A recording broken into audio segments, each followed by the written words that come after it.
G'day. Thanks for tuning in to the Galaxy is Watching, a Shatterpoint matchcast, where gameplay meets galactic warfare. I'm Qui-Gon Jinn, guiding you through high-stakes online TTS matches, offering a tactical breakdown with topical discussions about Shatterpoint and a healthy blend of Panther voodoo. Tonight, my special guest is Curtis. Curtis C. How's it going, mate? Yeah, man, it's real good. It's good to be back on again. It's been a while between drinks with you, so pretty keen to watch this one and get into some commentary and play-by-plays. Awesome. We've got a couple of fellas from the Red Mandos League. We've got Steve and we've got Obama. They both reasonably new to the game. It'll be interesting to see how they go. I can't tell who's who.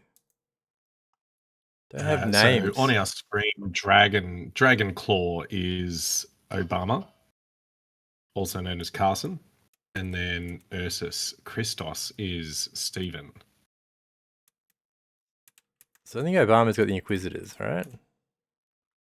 Yeah, Obama's, and I haven't seen this one from him yet. I played him 2 weeks ago, so I think he's swapped his list again.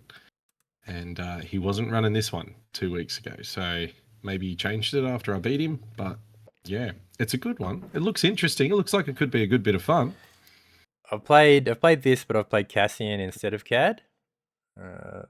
Pretty cool. Having the two tiebreakers plus Vader 3. He's a very tanky model, steadfast. He's got that maul pull exposed deal. He's refreshing a force. Cad's refreshing a force on murder, and you've got Grand Inquisitor who also refreshes a force from Galactic Empire. And then if it's an Inquisitor, refresh another force and heal. So any wound he gets, he's going to be refreshing 2 or 3 force with a couple of heals potentially for GI. Yeah, big thing's going to be for Obama to remember his triggers here. If he remembers them, he's not going to have to worry about his force. If he gets these guys in the right spot at the right time, he's not going to have to worry about force at all. 5 force will feel like infinite for him. Yeah, that's true. If you look on the other side, quite a bit of force here. It's at 7. It's got, yeah, Mundi Box is bringing 4. Mundi's bringing 3. Shakti's bringing 1. Fisto's bringing 3. So, as far as spending it, Kiadi's obviously got the additionally once per turn when a allied Jedi uses a active or reactive ability if it's within range 3 of a wounded unit, reduce the cost of the ability by a force. Super good for making that force repulse cheaper from Shakti or the force push. Barris also has a force push. I really like Barris, but she can be a bit hit and miss. So excited to see how she goes.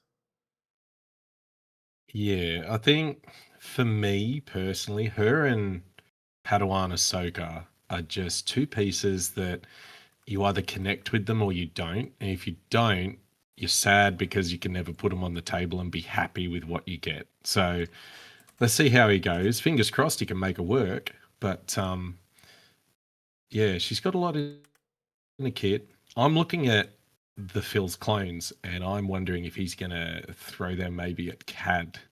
See if he can amp up those dice, get a wound on Cad early, maybe stop him getting that 2 damage off easily through the game. So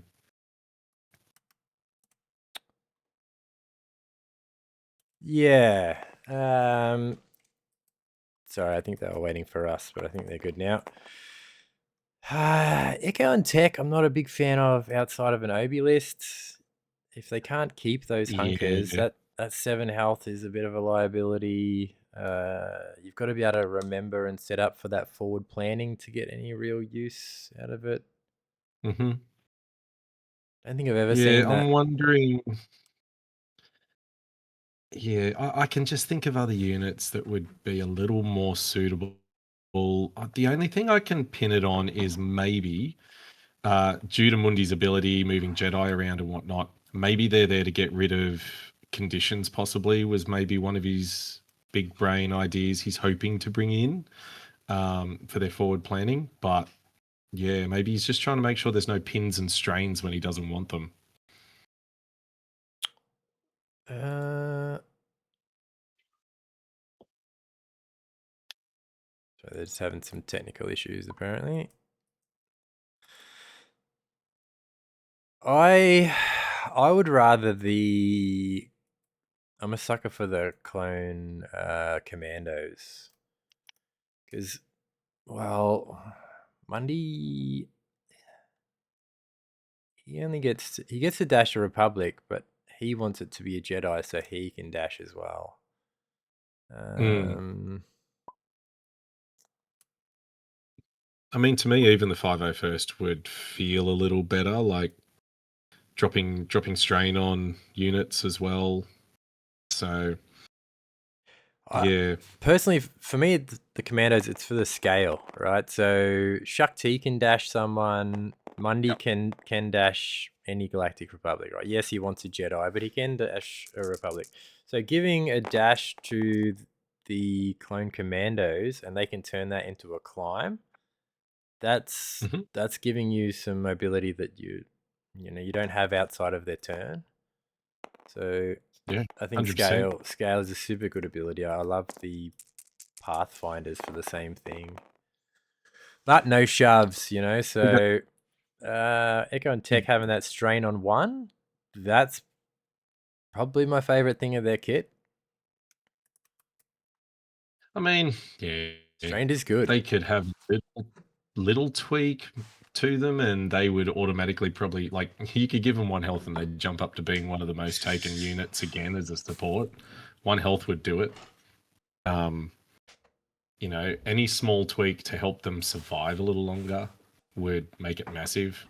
But yeah, I think they're okay with where they're at. It's just they've got, like you said, they're more of an Obi staple than they are most other things. So Yeah, they've just got sort of left behind a bit. What the important thing to note is with Steve's team is all the diceless displacement. Barris pushing someone, Mundi pushing someone, Shakti pushing everyone. Barris also, if she gets a few down her tree, which as long as she's rolling more than 1 expertise, she's pretty good chance. 4 shoves, and a force push if she hits that 5th tile. So really good in offense, but you look at her defense, 1 to 3 expertise, she's only getting 1 block.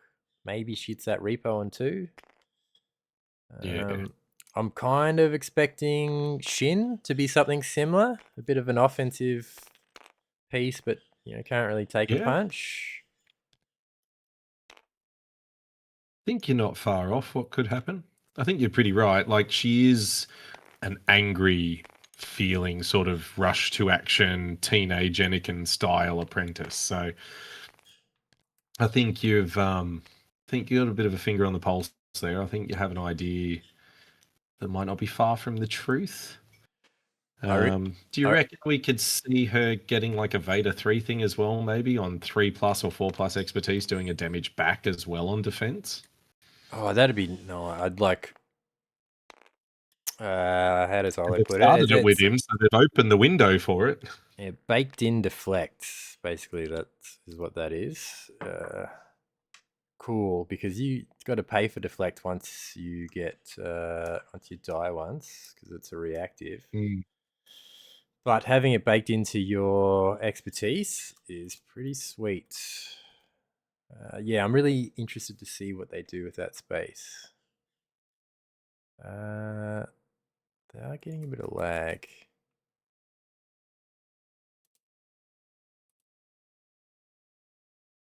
Not able to see what the ping is. Pings look good. Oh, they don't know lag. I played against what's his name again? Elandril from Spain the other day. Yep. Playing on 999 lag the whole way through the game. He managed. Oh.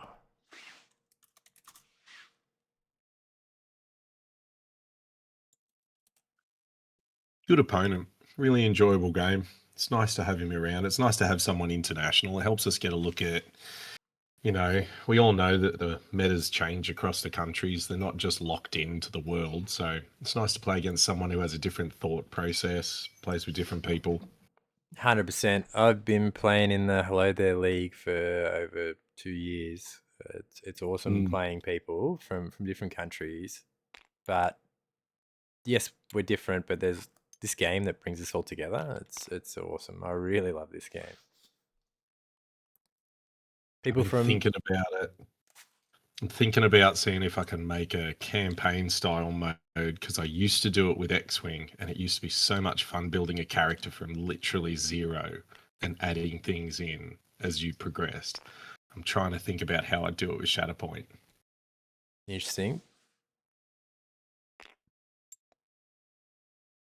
AMG'd probably give you a job. They're loving all these alternate No, modes. I don't want it. I don't want it. It's easier teaching, to be honest. True. They have done an amazing job on this game.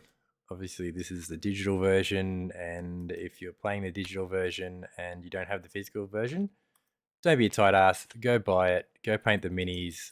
If you suck at painting, that's fine. You'll get better in time. It's an awesome hobby. Or give your mate a case and ask him if he can do it for you. Yes, but TTS is obviously awesome. Like you said, play people from other sides of the world, people you wouldn't be able to play normally. So Mm. it is what it is. Yeah. And, whenever you can fit it into your time schedule to play against someone who's not from the same sort of region of the world as you, it's always worthwhile giving it a go. Yeah. Doesn't matter what galaxy you're from, we all love Star Wars, so it's always a good time. Now, this will be interesting because I've just looked at that. I feel like which force repulse do you think is going to have the biggest impact between them, Shark Tees or Fifth Brothers? Because looking at the number of bodies each team has, they've got a 2-body swing. So do you think that's going to play much of a role in it? Do you think the lower body team is at a bigger risk because they don't have as many bodies to move? Well, it's going to be a bit of a diceless displacement fest. That was a tongue twister. Vader's got the pull and the expose. Force Sister has got the pull and pin. Is that right? No, it's just a pull.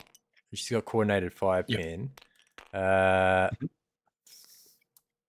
Fifth Bro has got the exact same ability as Shakti over there. Force repulse. Yep. It's super good. Question is, can he afford it? 2 force at least.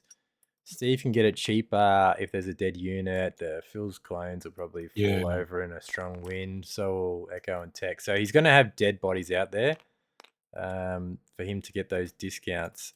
Now, on the other hand, Obama is relying on wounding people to get force back so that he can spend on all these lovely abilities that he has. And having single body supports like Fifth Brother, Fourth Sister, you're really relying on your primaries and secondaries to do the wounding in the one shots. Either Well, they got to soften them up or have Cat at the right spot, because I've just found that in the past, Fourth Sister and Fifth Brother, unless someone's already teed up, they're never getting there. Because after the latest update earlier in the year, buffing up health pools, especially with clones, it's harder to get there. That one extra health was just enough. So yeah, but I've seen both, not in the same games. Individually, I've seen Force Sister just do so much work. Yeah, she might not kill anyone. All she needs to do, and let's not forget, Fifth Bro has coordinated fire exposed. It's called Enfeeble. It's range 4 instead of range 5, but same thing. He can expose someone. All she needs to do is get 2 down her tree and hit 2 expertise. All right, so 2 damage, shove pinned, and she gets a dash on her expertise. Right, so she can be super mobile, take someone off a point through shoving them and pinning them, stopping them from coming back. She could even use the dash on her expertise to move to a better position to pull someone off a point. So she's just displaced 2 bodies, and then she gets on the point and she owns it. Because even if there is still another body on there, she's a tiebreaker anyway, so she takes control. So Yeah. she's super mobile, where Fifth Bro is more like, I'm here and you're not going to move me. I've got protection, I've got steadfast, and his tree's good. Shove on 1, expose on the other first tile, strained on 2. So, they don't need to get far down their tree just to clear someone. But if obviously Fifth Bro, what does he do? 1, 2, 3, 4, 5, 6, 7 damage isn't bad. And he gets an extra damage on his expertise, so 8 damage. Vader, same. He caps out about 7, 4, 5, 6, 7. Yep, but plenty of strains in there. I'm looking at these trees. Cad can, maybe Strain do to me is 9. the new boogeyman. Everyone, Expose is still there, but to me, Strain is the new boogeyman. It really shuts down revenge triggers, things like that, much more than an Expose. To me, it's one thing that really shifts play if you can put it in the right spot. Yeah. Cassian doesn't mind you straining his team because maybe they break the strain, kill themselves, and that triggers a move. But people that can... Mando gets to heal, so he doesn't care about strains. Kanan gets to heal. Definitely like your Leia. She probably doesn't like a strained. Yeah. Yeah, there's a few, but I think because it helps to shut without wounding something. It at least helps to shut down your coordinated fires, your enfeebles, your supporting fires. It helps to shut down a lot of those sort of booster abilities, those things that really amp up the turn and take it to that next level. It just turns it back into a solo unit activation type thing. You haven't got everyone putting things in the pie. Yeah, you're right. It is pretty likely to turn off someone's reactive ability if they're going to suffer 3 damage. If they've already got a bit of damage on them already, potentially it kills them. So. Yeah, deflect. Sorry, buddy, you want to hit me back? Here, take the same damage. Bye. That's right. So we've seen Four Sister push up to... What would that be? So the second point, where we've got the...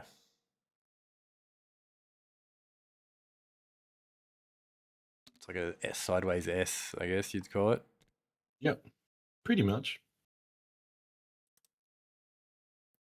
Yeah, it's not a bad layout to start with. That middle objective, as with most layouts where the middle objective is on, and it's an odd number, it's going to be key, but it's in a very interesting spot as well. Both of them have buildings blocking their direction, so they've got to sort of either get around it or go a bit slow to get over it. So it's going to be a little interesting there.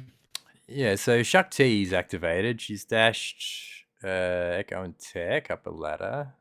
Now she can jump, she can advance, she can probably get pretty close to being underneath Four Sister to repulse because she won't get an attack, she won't be able to get engaged. She can't get up the elevation and make the distance to the point. So yeah, if she can just get under it, push her off, boom, I take it until the next person activates, or GI can activate dash Four Sister back up the ladder. But you get it for a point. I would rather pop Shakti in reserve and wait till you've got a couple of bodies you want to displace.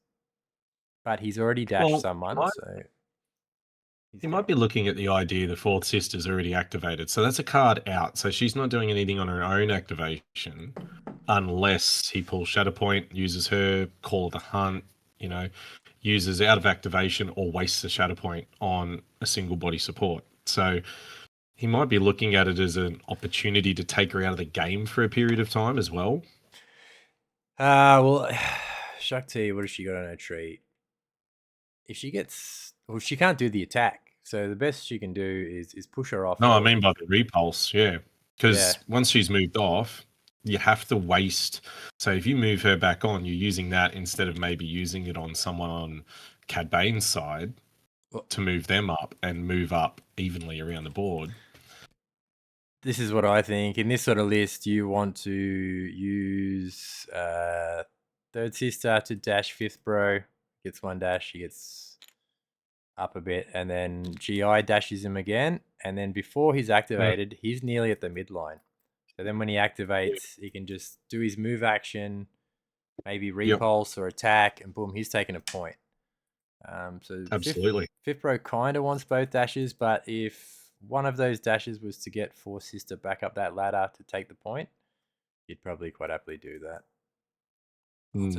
Fifth bro can pay for a jump, so can advance and jump. Pretty much get to the midline. I think Cad would almost be quick enough to get to that middle objective on the side. I'd have to see it played out, but I think he could get there. Cad? You'd be tapping a force. I think he could get there, get up top. Jump, advance, hunker. He probably just makes range 2 at that point. That's what I mean. It's going to be, touchy whether or not he can get there and get up. Definitely would get range 2, 100%. He just needs to make... Obama just needs to make a combat action, spend a force for Cad to get at least one jump. He hits that ladder in front of him, gets up that ingress, gets a bit of extra room, and then maybe he's getting close to that range where he can start popping off that 2 damage from no one gets between me and my job. It's a good one. If you can't deal with him, it just chips away really nicely. Okay, so Shakti just went to the middle. She said, I'm going to sit here and you're not going to move me, but we'll see. Because she has a hunker, but most of his units are melee units, so they're just going to come up and punch her in the face. Fourth sister has a range attack these days since the update, which is lovely. Cad has a range attack, but that is... sorry, GI also has a range attack. He's going to leave the point. Okay. So call the hunt. And take it. Yeah. Well, all he needs to do is get the body on the middle point, really. And because we've established she has a shove on 1. So all she needs to do is get 1 down, shove. Doesn't get Shakti off it, but it'll definitely get fourth sister on it.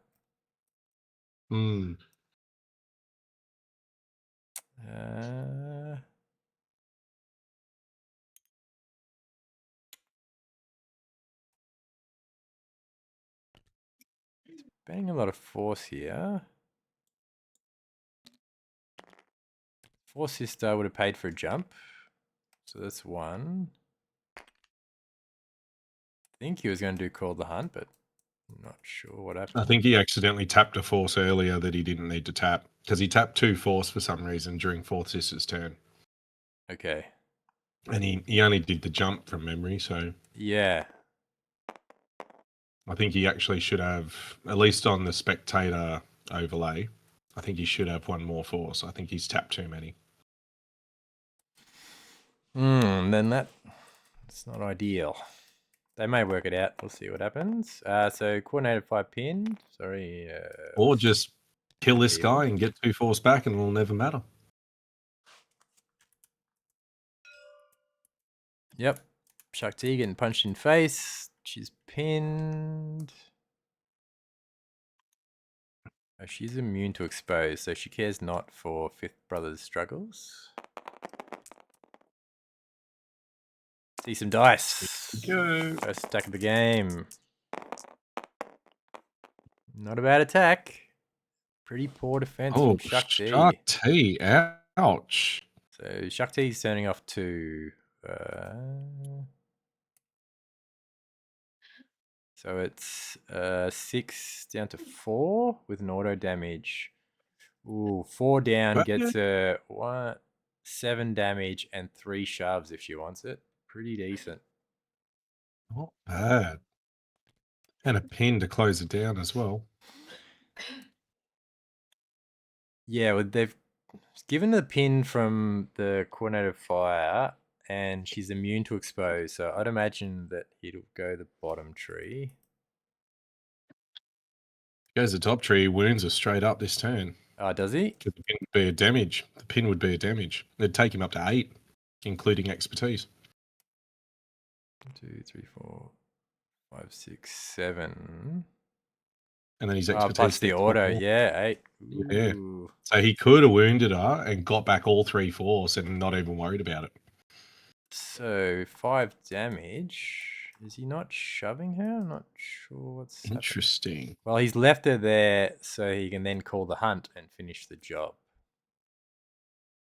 It looks Maybe. of, because 4 I mean, he sisters can come down off choose. that point. So There he's should definitely still doing be it. 6 damage on her. Yeah, he must have forgotten it Should from be the... 7 damage. There should be 7 damage on her still. Because either way you go, top or bottom, it still deals 6 on the tree, and then 1 expertise is 7 total. Mm. So they're still down 2 damage there. Maybe they're But working that out. They can't see our maybe. little hands, by the way, so in case you're wondering. Yeah, I know. Yep, they've fixed the damage to 6. Grade Jedi. There we go. Still should be 7, but anyway. Well, does she get a heal? Does she get a heal? No, she doesn't. Okay, It's interesting. a horrible attack, but 2 expertise will give her a crit and a dash, so she can dash back up. She just does damage shove, hits the ladder again, hurts. goes back on the point. The dash, makes it not so Attack. bad. Yep. But he may want to stay there to hold the point. He can't shove up. I'm not sure if he's on the point from where he is. Maybe pretty close. Yeah, I'd say. So he's got to stay there if he wants the point. He's got the dash, so he can dash onto the middle point. Let's see what happens. Yeah, I mean, I'd love to get a little bit of insight into his thought process going through some of those attacks then, because there was some interesting choices. I mean, this me being an ex-Legion player, X-Wing player, where you get rewarded for just nuking people. Yeah, I would have just tried to drop her off straight away, increase force repulse. I mean, maybe he's trying to avoid Mundi turning on. Maybe, I don't know. I would look to kill Shakti at any opportunity. She is a pain. Yeah, I would too, but I think she should have died there, like that extra damage that was missed, which was probably from the expertise. Because, yeah, you got 4 down. So 1, 2, 3, 4, 5, 6, 7. Should have been 7 damage. Or, yeah, if you went the top. 1, 2, 3, 4, 5, 6, 7 plus the pin is 8. So, yeah, just stuffed up the conversion, probably. that's all it is. Oh well, if you went the bottom at 7, but then the extra attack should have finished it off. So where did the dash go? They were measuring to see if it was melee or not, but I'm pretty sure that was range. It looks very close, but it was measuring just out. Nah, that's got to be a melee. Looks like Steven's trying to figure out if he wants to use Mundi or not. Well, she still got the hunker, so maybe it was. And she didn't use the dash. So... Had to have been a melee attack, range attack then. He must have been measuring to make sure he wasn't going to strip the hunker. Yeah, but if it was a range attack, he hit the dash on the expertise. Okay. I don't think he's got a lot of practice with Inquisitors. So he might be learning these cards as we're talking. That's okay. He can rewatch this video and tell us for himself. I mean, we could throw him in the pressure cooker and just put him up against Andrew. That'll teach him a lot. Andrew loves his Inquisitors. To be honest, it's the best way to learn. You play against people who kick your butt. You watch and you try and understand how they just kicked your butt, and you learn from it. Best way. There's a reason they're good with the list. They've got either reps or they got an angle looking at that list that others don't see. And if you can get a little bit of that wisdom from them, then you got something to carry forwards for a long time. That's it. What we got? Mundi. So Mundi's not gonna get a dash here. So he's only gonna get an advance, and then he's gonna cry because he's a melee only character, and he's not gonna be able to. He'll be lucky to even get into force push range. So he really needed to dash a Jedi, which could have been Fisto. What's Fisto's deal again? He can reposition instead of... Yeah, you want Fisto up a bit just to make use of the supporting fire. He doesn't offer much to his team, but that is one thing he does offer. Try and get some use out of it. I think he's just realized now that he's going to have a sad time. Yeah, he's really slowed Mundi down with that one. That hurts a little bit. And you look at his list in general. You got 66% of your cards are aimed at being able to, assist him getting that dash. And he's chosen the unit that didn't give it. So it's interesting. I really wonder sometimes if they've actually got a particular play or particular reason. I mean, I can see why he did it. He saw a point that's uncontested. He'd love to get the swing. Maybe he just saw the distance on all the other points and thought, well, I can't quite get it, so I'm not going to worry. And just thought that's the point. A dash advance hunker probably got him to the other side, right? And then he could have pushed, let's say, for example,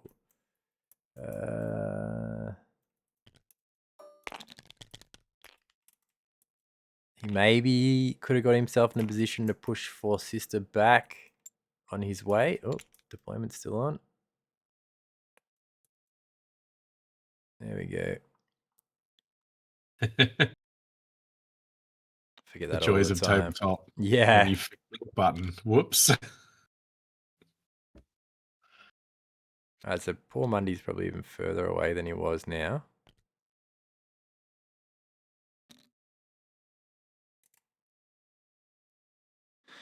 Advance hunker, maybe he gets him close enough to force push. Out this way. Or yeah, it's going to be tough. Well, no, I think he's got it. If that's his plan, I think he will get it. But the problem is she's blocked in. Nah, he has an angle on Force Sister out to the right. Yeah, fourth. Yeah, and she's the tiebreaker, so she's the one that you want to displace. Yeah, she should be able to get past this fuel tank here. All right, so push. That 3 is tight. Yeah. Get your little bendy tool. Let's see the angle.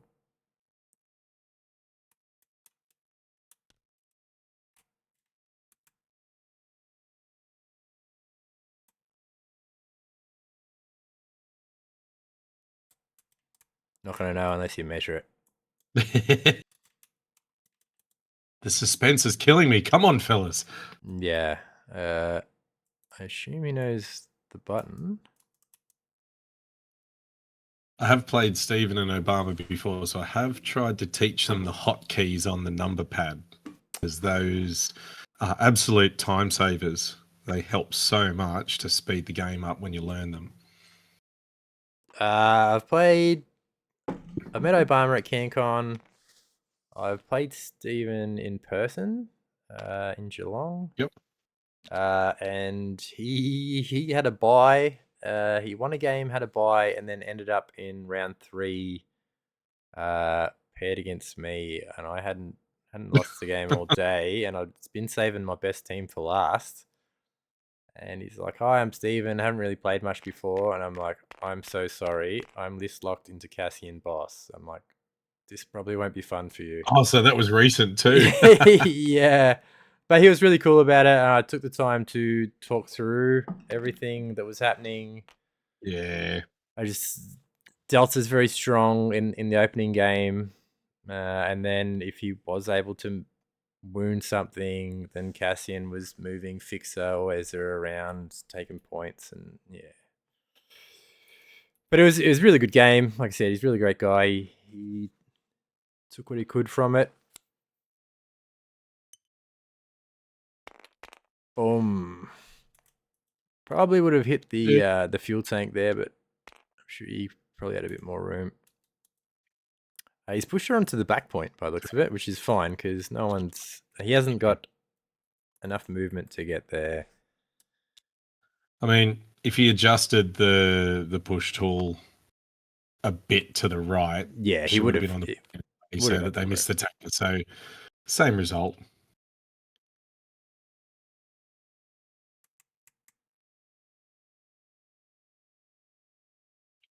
All right. I really need to set some camera views so I can just bash some numbers and get some different views. I haven't had time to You do haven't that, tried but doing it's it? definitely on my list of things to do. Have you tried it yet? Have you tried the shortcut and everything? No, I haven't gone through the hotkeys to set them up yet and set up the views. Probably already preset stuff there. Yeah. I just got to work out what the keys are. Camera There. views are simple, man. You just hold control and a number at the top of the keyboard, not the number pad, and it saves it under that number. Okay. That's it. So then when you press that number again, I think you don't press control that number. I think you press shift that number or something like that. And then it auto jumps to that view and the same zoom that you had, everything. So yeah, it's real handy. I'll have to fiddle with that. Okay. I mean, if you get easily nauseous, don't do it. Fifth Bro has got angry, so he's committing a lot of resources to the middle. I suppose Force Sister just got pushed away. Though he could have repulsed Echo and Tech off if he had got underneath. But they haven't activated yet, so they just activate comeback. Which can be really good for you. Like if you turn someone off, then they activate for the first time, turn on. You're then, one good shot away from, you get to a third struggle, they're likely to get removed from the game, which means you've got less bodies, less shots. So it can help if you can turn a unit off early in the deck, in the first 3-4 cards, if you can turn someone off straight away. Especially if they haven't activated yet. That can be really handy. Well, there's basically no revenge on the table. The only revenge is Mundi's going to give a force discount, which means they're going to push you around cheaper, which kind of sucks a bit, but you got to kill models. Got to kill models. Yeah. Well, Shark T's dead here because no matter what, one of the crits total from 5th going through, doesn't matter what the roll is. Yeah. And he's hit it, auto damage on his expertise. Yeah. So he's probably going to give her a strain. She's immune to expose, so shove, strain, 3 damage. Yeah, so she's getting an extra block and turning crit off. So 1 through with an auto damage, 2 damage shove. Shove her back, but she's still going to be on the point. Do the shove. Just do the shove. Yeah. Immune to expose. Let's see. Throw her into the front of Mundi. Make her annoying. Because then all she's doing is she's a piece that's turned off that's blocking up real estate at range 2 of an objective. So if he shoves her over the other side, if he starts to shove her around a bit, she starts to block up real estate. So she can be turned off and he can still use her to do things. Yeah.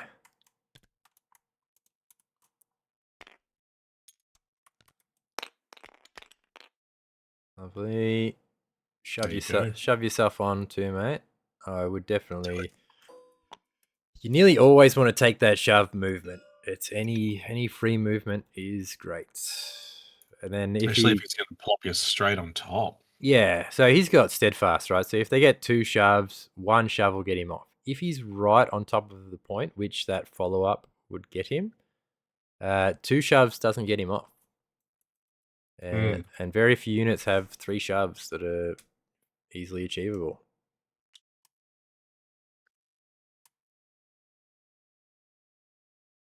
Keen to see what Fisto does. Barris can do it. All right. This middle point's going to be a bloodbath. I reckon there's going to be at least 3 wounds on that one point before they struggle. And it's all right under the gantry. It's really hard to see. Moving the camera around like a dickhead. Feels clones. So for me, they do sweet FA, like supporting fire heal. That's cool.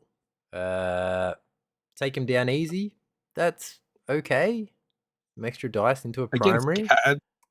Against Cad, that will be handy because Cad is not exactly amazing with his defense. Those extra dice could get them somewhere. But yeah, they're only getting on average two down their tree, I reckon, maybe 3.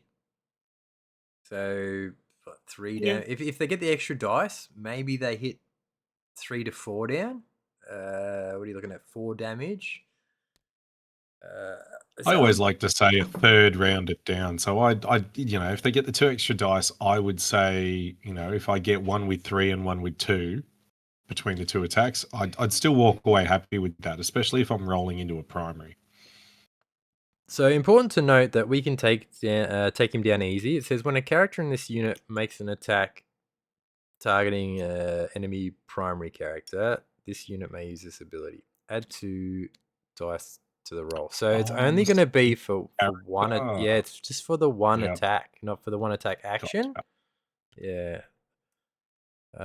So he would need to be punched up a bit before you'd bother using that, I think, just to try to make it worth your while, or in a desperate situation. The Pathfinders have a similar ability. They can load up 3 extra dice, but they only get 1 attack instead of the 2. That can be super handy.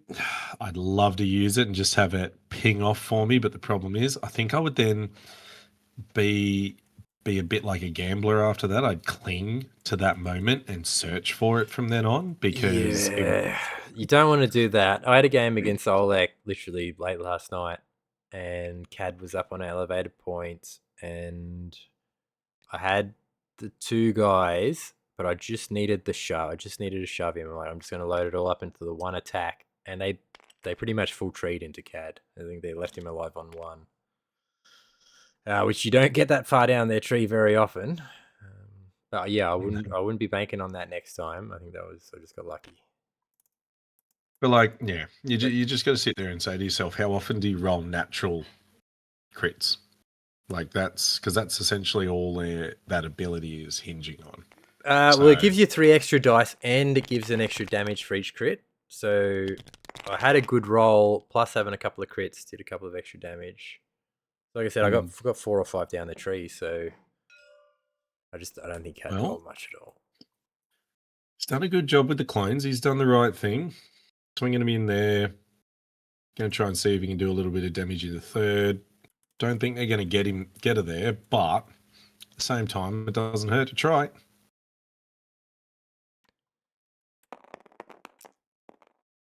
So no primary to get the extra dice. So standard attack. No supporting fire from Fisto because he's miles away. Cool. So just 2 7 dice attacks into what was it? 3rd. Yeah. I think he's going under the gantry. He's going to try and see what he can do. There's no shove potentials there, so that's not a concern. So he's got to just be teeing up full damage. So yeah. I mean, if he gets the option to go top or bottom, if he gets to 4 successes, I'd be dashing a unit over there if he thinks he's got the space to run there. But yeah, he's just rolled 4 saves. So it's going to be interesting. Doesn't matter if he rolls crits, I guess. No crits. 3 expertise gives them 2. No, sorry, they do get a crit on the expertise. So 3 and 1 versus, what did you say, 4? So 1 through 1 damage. Single damage. Yeah, that's the sort of excitement you get from Phil's clones. So brace yourself as we Yeah, get ready for another riveting roll. they read well on their ability card, but then you look at their stance card and go, oh well, that sucks. Another 4 saves again. He's just rolled identical.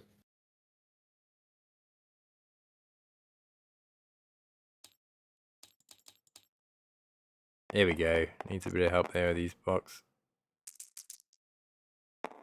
Be spewing if he rolls crits on himself. Oh, good roll. 2 is 2. So 5 and 1. 5 and 1 versus 4 is 2 through. So another damage, a better. shove, and a heal. You see my point. 2 attacks, got 1 down and got 2 down. That was worse than a wet noodle. Yeah. Don't know what to say. It was like a bit of tissue paper that's been sitting in a teacup all day. Like, I think maybe if you had Delta in the same list and you can amp up their dice a bit, that would be cool. yeah, But outside of dice. Fader and Delta, leave them at home. But with Fader, coordinated fire heal is great. I'll take 2 damage to get 3 extra dice, and then I'll use coordinated fire heal to make it 1 damage. So, I mean, obviously, if you just want to play them for a bit of fun, go for it. We're not going to judge you, but competitive wise, yeah, I think we've just learnt why you don't take them. Well, yeah, like I said, if you have a use for them, which is their biggest use would be that heal, it's fine, but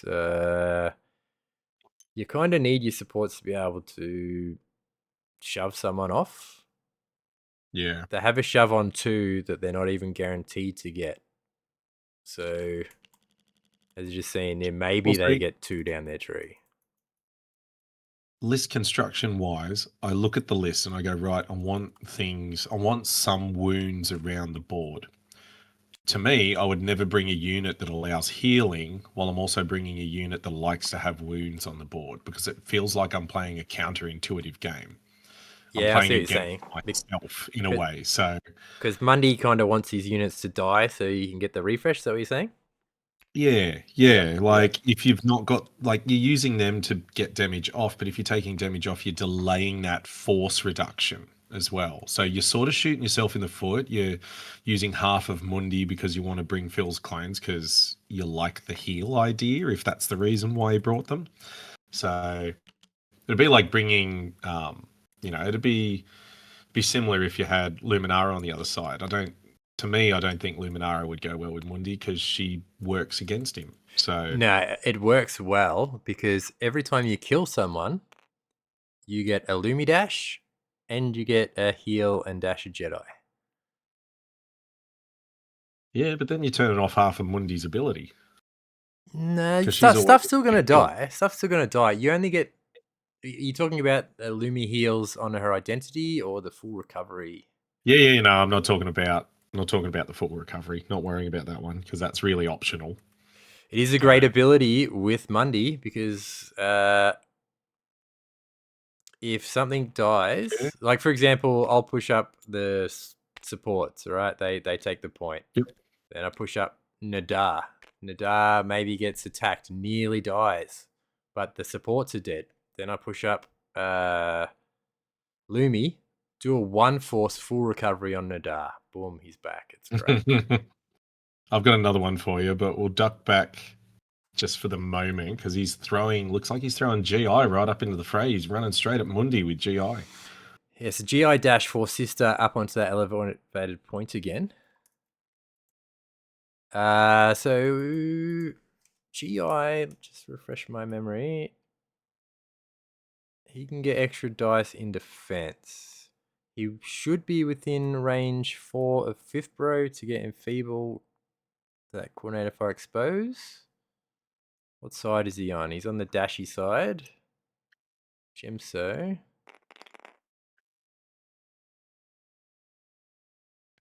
This is Obama's power play here. Okay, so you can just chuck a lightsaber at him. Chuck T's dead. Does he remember the expose? Let's have a look.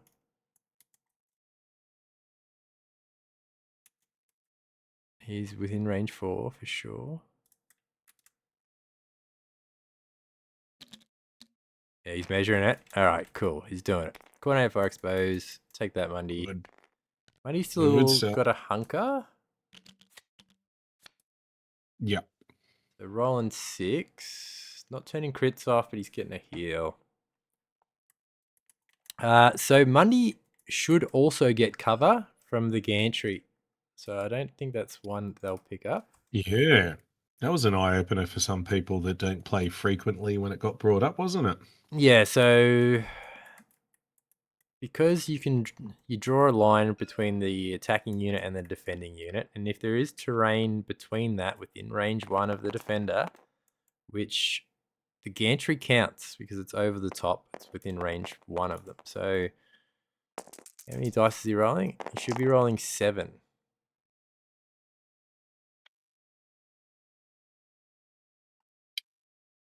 Okay, he's only rolled 5. So many issues there. Guy needs a little help a brother out. He's only got to defend against 2 hits. Well, he should add 2 more dice. GI's also got a dash in there too. He's exposed, so he's only blocking 2. But yes, definitely should have been rolling 7 dice. And a dash. Gets a crit and a dash.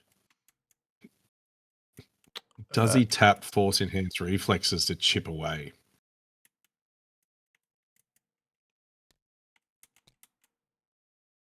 He's already got 2 bodies on the Should have point. already done it.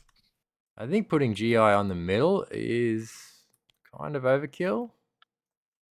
I don't like it. I don't think it's necessary. Yeah.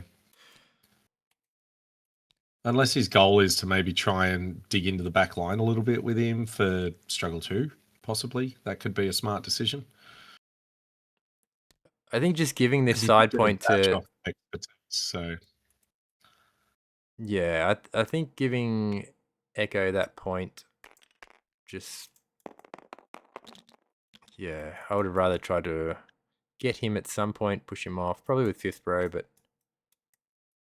Because Vader... Well, Vader can pull him down if he gets close enough. He can dash to the ingress, advance. Maybe he gets within range 3 to pull him down, punch him and shove him away from the point, and he can shove himself on. But hey, you know, we criticized him for Mundi dashing up the Bad Batch there, Tech and Echo, but it's paid off because taking that point, he's coming up to his 3rd struggle in a row where that point has scored for him. Yeah, but because of that one choice. So basically, it cost him a Mundi activation though. What did Mundi do? Mundi moved up and smiled at him. You know, that's moved up, did a push. That was it. She's back in there now. She's actually dashed up the ladder. Yeah. So yeah, but still, like it's the only reason. If you look at it, like the struggle token would be on Obama's 2 by now if he hadn't have done that earlier in the piece. Cause yeah, it is close. It's only 1 momentum away. Obviously. Yeah, theoretically, obviously, like it would have changed everyone's decisions, but you know, it stretched the game out a bit. It stretched out this first struggle just because he's had a body on a point. Had Shakti died before Mundi activated? Her actual death was the activation, I think, straight after it. Exactly, right? So Mundi pushes up, he attacks the person next to her. If he could have made it, which all he needed was that dash, so if he had a dash to Jedi, he would have got into melee. And look at his tree.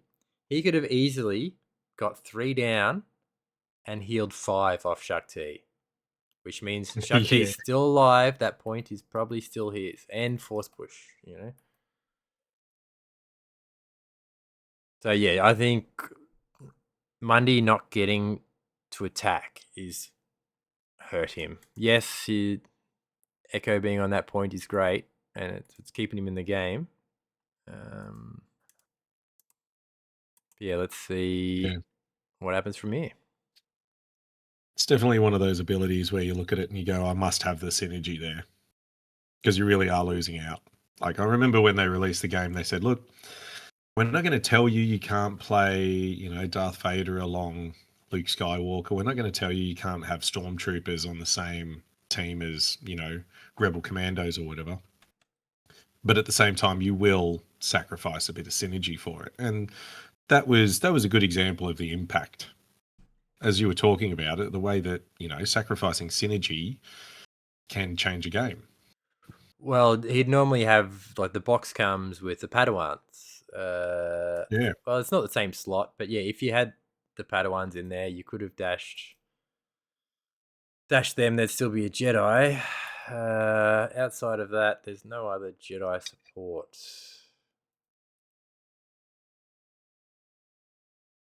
Yeah, just the way it worked out, unfortunately. It would be great if they had a hunker. Echo and Tech, they'd be much safer up there. They haven't even activated yet, so... I can feel the anxiety through your voice right now about their safety. 7 health, I'm always worried about units with 7 health. It's just one attack from anything can kill them. It's such a turn off now with a unit, isn't it? 7 health, unless they've got, 1 expertise is 2 blocks and protection. If that's not sort of there, you do turn your back on them pretty quick. Looking at the new, what I hope to be Dathomir as well as Night Sister box coming.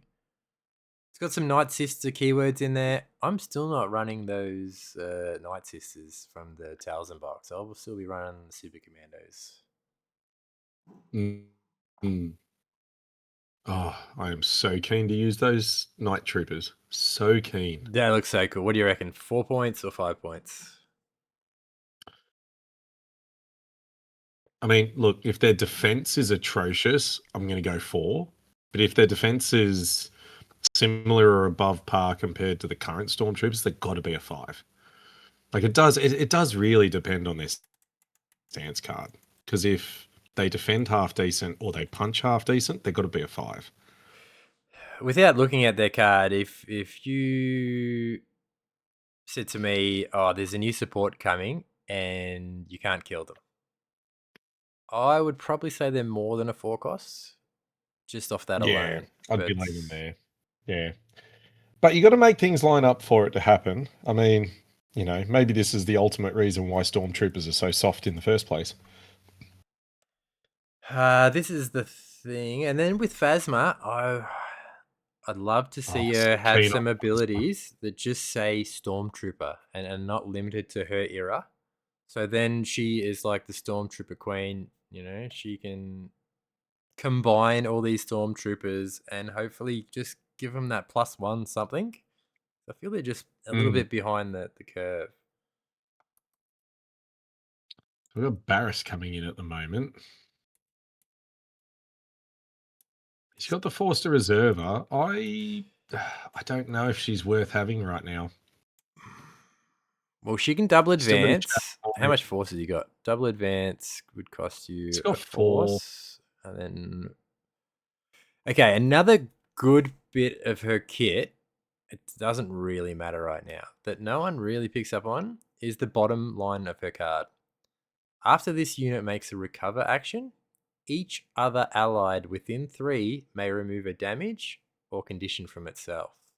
So if she, for example, 4 speeds to a spot, recovers, she still has an action, and then she can attack. I think that's a very good play with her. But being so far out, an advance isn't going to get her in range 3 of March, and at the moment there's not much damage on anything. So not a big deal right now. May come up later. The other thing is her Faithful Padawan. Great ability if you can engineer it. It gets tricky though. While enemy character is engaged with a character in this unit and another allied Jedi primary unit. Characters in this unit and the allied Jedi primary unit add 2 dice to their melee attacks.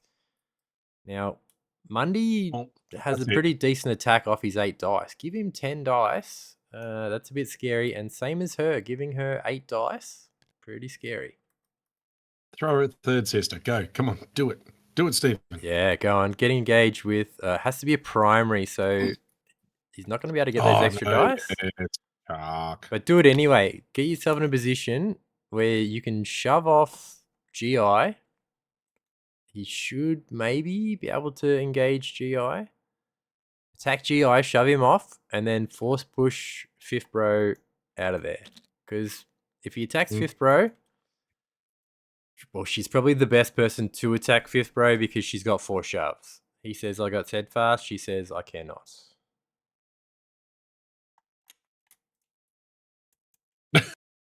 Little tactical adjustment of the lightsaber alignment there. Oh, yeah. I like it. Just grabbed his mini, turned it around, wants to make it thematic. That's what we're here for. Yeah. Come on, Barris. I like to see Barris do well. Yep. Just needs the shove. I reckon she's pretty good at getting 3 down at least. Let's go. Let's see it. 6 dice. Brother hitting 5 saves. Holy cow. Not bad start. Well, not bad from Barris. Boom. 3 crits. What did I say? She's pretty good at getting how many down? That's all she had to do. 3 down. That's 3 damage, 3 shoves. Or she can reposition to get a better angle and double shove, but she's only getting the 1 shove. 1 shove probably gets him off. But yeah, the reposition, she could set herself up in a good spot to force push someone else. Okay, so...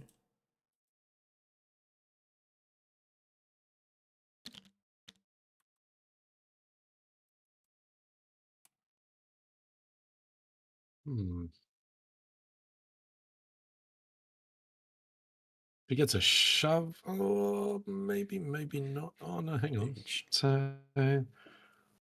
I'd shove him all the way to the back point, nearly. Yeah. I mean, it's the reposition route. She could move herself over to Echo and Tech, push him straight off the cliff and sit under the point and take it back. Forces Steven to have to move on that point next. Important to note, he's also only steadfast while contesting. So he'll tank the first shove because he's contesting. He's protected too, so he's gone 2 damage. So I assume it's going the 3 damage, 3 shoves. It'll go down to 2 damage and 2 shoves.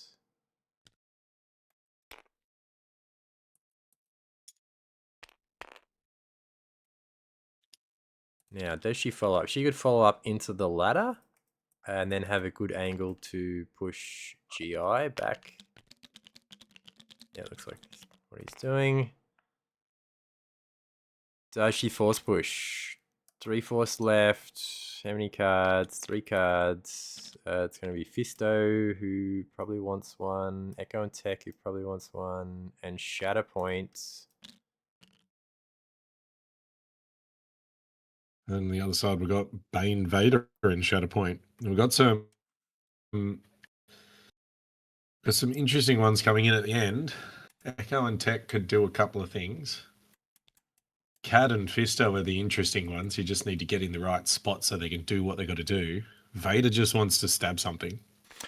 Yeah, so unfortunately, Obama hasn't used Cad's ability once to jump him. So no one gets between me and my job. Yeah. After an allied unit makes a combat action, if this unit is not engaged, which he hasn't been, it may use this ability. Choose one of the targeted characters within 4. 1 character in this unit deals 2 damage to the chosen character. This is the important bit. If none of the targeted characters are within 4, each character in this unit may jump. So you can spend a force to jump after someone makes a combat action. And you probably want to do that once or maybe even twice before he activates if you can afford it. So then he actually has a decent turn. Yeah. On that wound on Shark T, he definitely should have done it. He was getting 3 force back from it. Yep. Between GI and CAD. So he definitely should have used it there because he would have had the force to burn in that instance. Yeah, And it can be an easy ability to forget because not a lot of units have an ability similar to it. it is And it pretty was one of the forgetful, first abilities that does it. Yeah. but it's something you got to be thinking as much as you can with Cad because it's half of his jam, right? Like he activates Mm. now, he gets a jump and an advance. So maybe he gets to the middle point. Getting to that side point would be hard. But if you'd given him a jump and he hits that ladder and he's at the top of that ladder in front of him, you get him a little bit of extra move off the ingress. His turn, he can do it way more. Just from that one jump, he's got way more options. So you go to either side point. Um, yes, and also setting up to be able to give the 2 damage is also strong. So that's the biggest thing about Cad. Give him the jump or 2, get him into the perfect spot to just go bang, 2 damage extra off attacks. And it bypasses Kanan, for example. So there might be times that you definitely want to do it because it's not a combat action. It's 2 damage dealt after the combat action. So fifth bro, here we go. He says, I want this point. I'm sick of looking at you, Techo. Here we go. Drop him. Just drop him. Drop him and repulse him. He Let won't. that He won't dramatic. need to repulse him. You probably get 3 down here, but he's at least getting Oh, he only needs one. on his tree. He only needs 1. Just You shove him tree back. him. He's off. Tree him. Do the repulse. Drop the damage. Come on. Get it going. So that's 4. Okay, that's not going to tree with him. an auto. But These guys are only rolling 4, I think. Yeah, 4 in melee. yeah, the melee's not great. Maybe 2 blocks. So he's getting probably 2 through.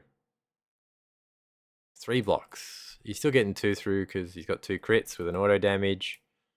So 2 damage, strange shove. 3 with the auto. I'd be going to 3. I don't know if I'd go with the shove because I'm already getting the point with fifth brother. I'd be going the expose. If you can get someone off a point, get them off the expose. You don't. He doesn't have any range in it. He's got CAD. If you wanted to set it up for CAD, maybe I'd go the expose. But And we outside know of that, Cad's one of the next 2 units, and he's got force to put him in reserve too.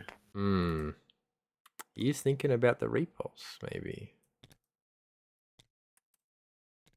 Yeah, I think did he spend for it? Yeah. See you later. So I would have still definitely used the shove. If you get to shove someone, 99% of the time you want to use the shove and you want to follow up. Now, I might be a bit weird, but I almost feel like I wouldn't even worry about the repulse because they've got to waste a turn healing. Then they're just going to either punch or move, one or the other. I'm pretty sure the second of their unit was not quite close enough. So you'd have to spend force to get close enough, and they'd still lose the hunker anyway. How did they get... So it puts them in a really... Sorry. They got the strain from the tree. They got straight... Yeah, so he didn't do the shove. He went strained and exposed, which is fair. Yeah. Because they're half dead. Because like if they're exposed.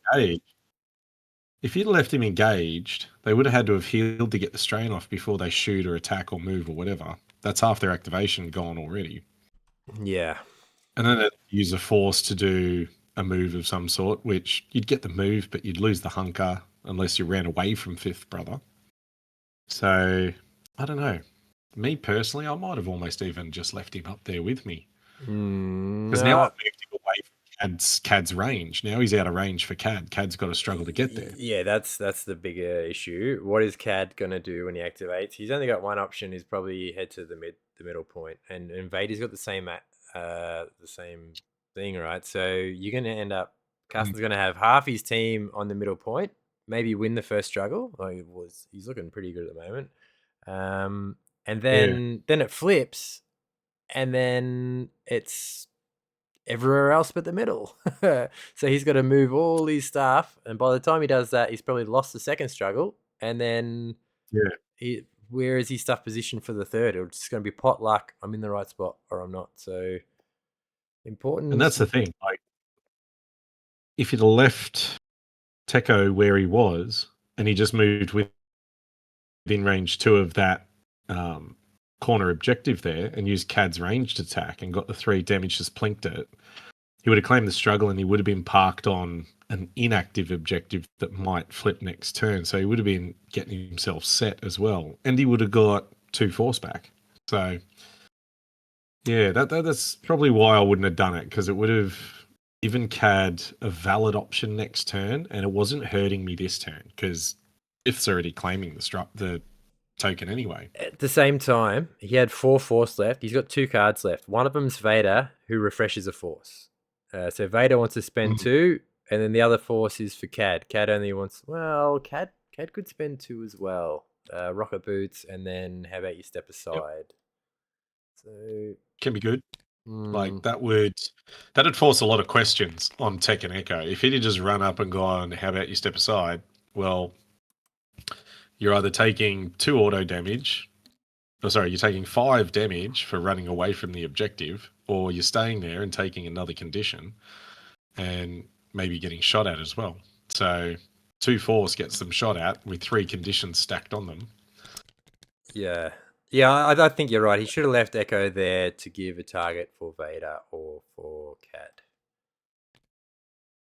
Because now I just feel like Vader's activation is going to be a bit wasted. And he is one of those units that can be great when he's in it, but he's also got unlucky with the order deck, Vader going last. Like, that's been a bit of bad luck on him. It's not his fault. It's just harsh that he's come so late in the deck. Yeah, the order deck might flip. He might flip the struggle, might pull Cad, flip the struggle, and then Vader can manage to park on a point that's really good for him. So, yeah, he wants to end this struggle quickly, just so he doesn't end up with everything in the middle. Because now, if one of them activates, they're like, okay, I've got Fisto to go to, and then just charge in the middle with everyone else. And then Shakti activates, boom, pushes everyone away. Oh, that would look amazing. Yeah. So he's used his Shatterpoint or not, Steven? Stevens is still in the deck from memory. I think it's his last one. I know he's still got Shatterpoint and Tekken Echo. Okay.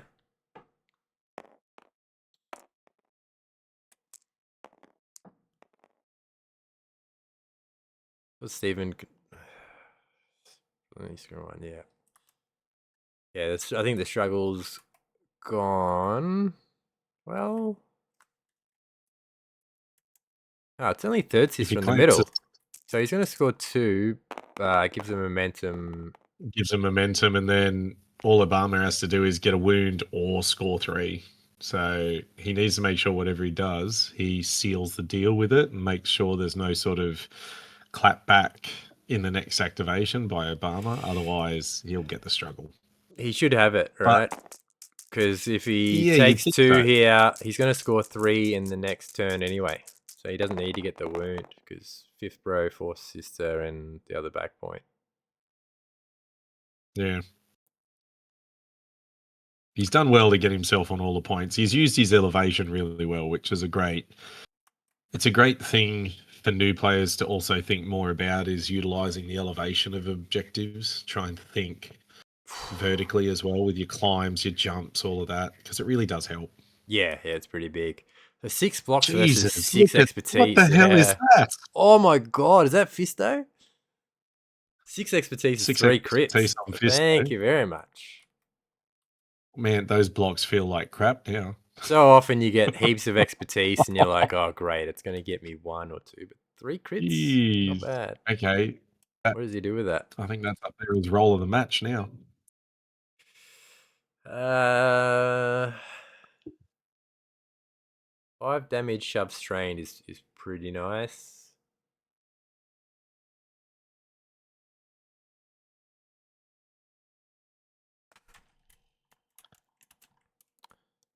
So now Steven's looking at a similar issue. He's got his 2 primaries and Shakti all in that, and Barris pretty much all in that middle point. Big question now is, whose game plan was it to suck the other guy into the middle? Was it Obama's or Stevens? Because whoever it is, it's worked. Yeah. Yeah, the issue is where the point's going to be next round, and it's not in the middle very often, I don't think. Oh, did he just swung at GI, didn't he? No, third sister. She just got 5 damage strain, I'm pretty sure. Third. Yep. Okay. Which is No, pretty that's good. right. GI got thrown out of there. Because if she pops that strain, she dies. So GI won't be dashing her anywhere.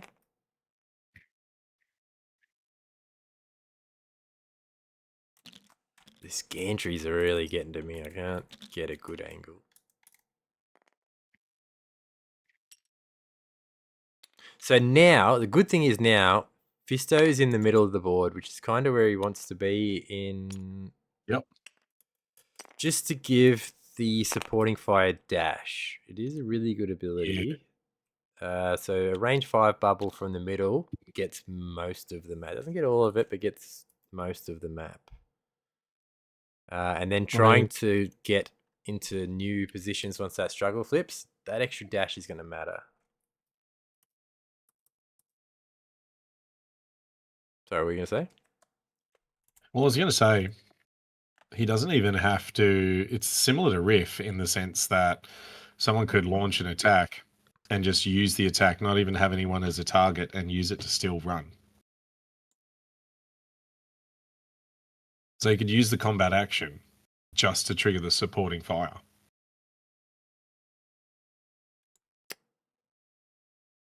Yes.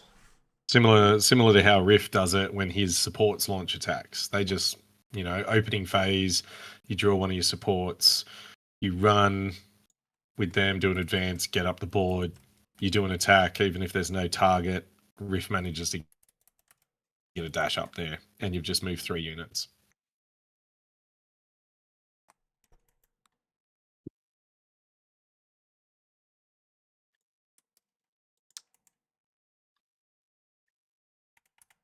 Godliness is having a great time sitting in the chat listening to these two.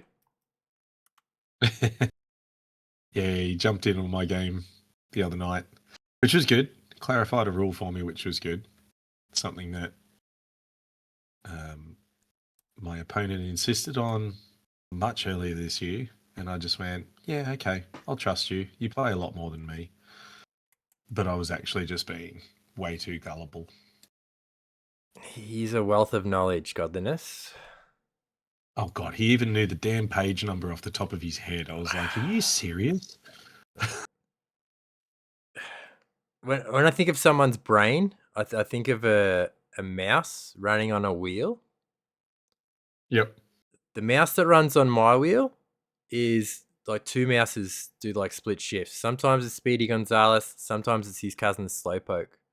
But I think people like Godliness have multiple wheels with multiple mice running flat out. I'm not even picturing mice with him. I'm picturing thoroughbred racehorses. Yeah, there's way more neurons firing in that brain than mine.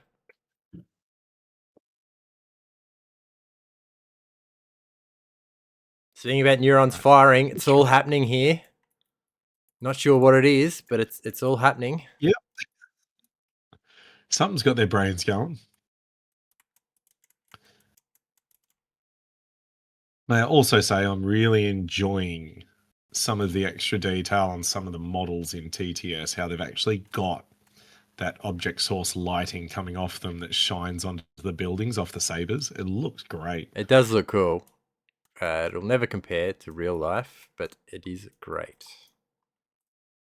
I mean, yeah, here all they've got to do is type in some numbers and digits. Real life.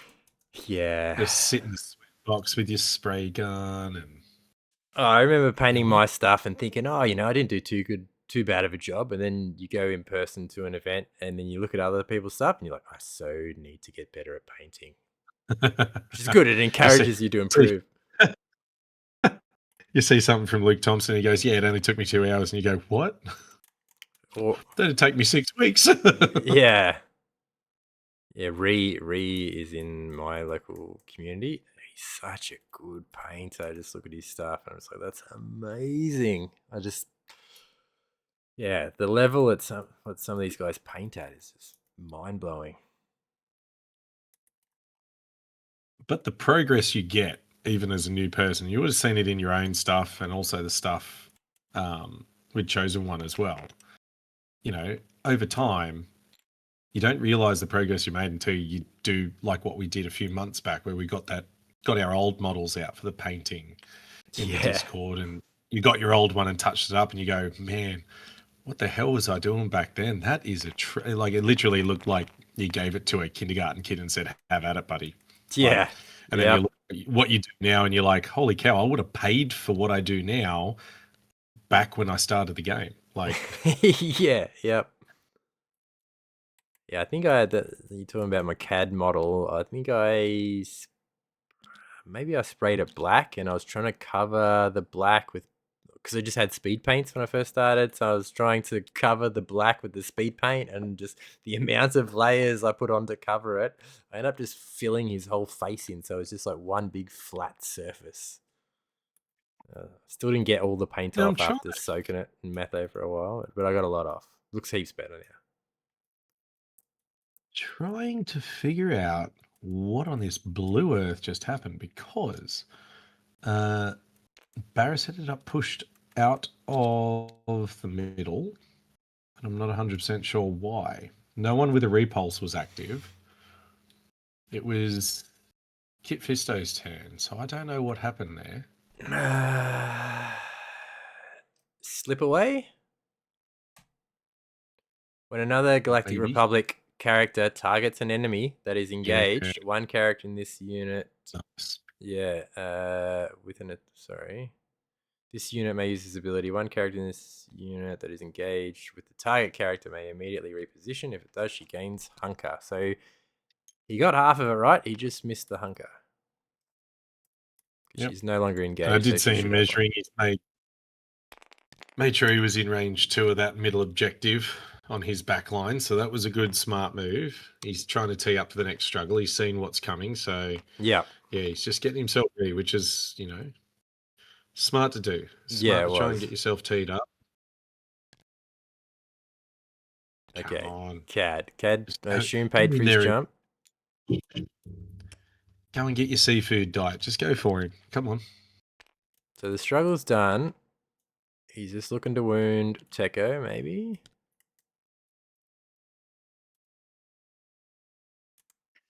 Basically, we got his Remember, you pick. cannot use enfeeble. CAD's range 4, I'm pretty sure, too. Yep, range 4, wrong No, you tool. can't. No, he's still within Yep. range 4 anyway, I think. But Yeah, to come back to the front edge. He'd still be in by a bit, but yeah.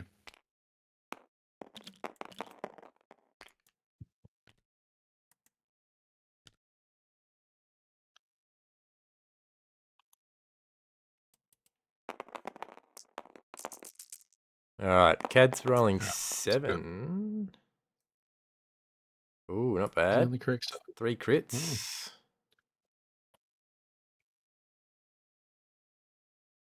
It's a good start. Good start. And they're exposed at the moment too, so this is not a happy day. No. 3 blocks still is okay. So 3 crits. 3 CAD will do 6 damage, which nearly killed them if they were full health, but they are not full health. So they die.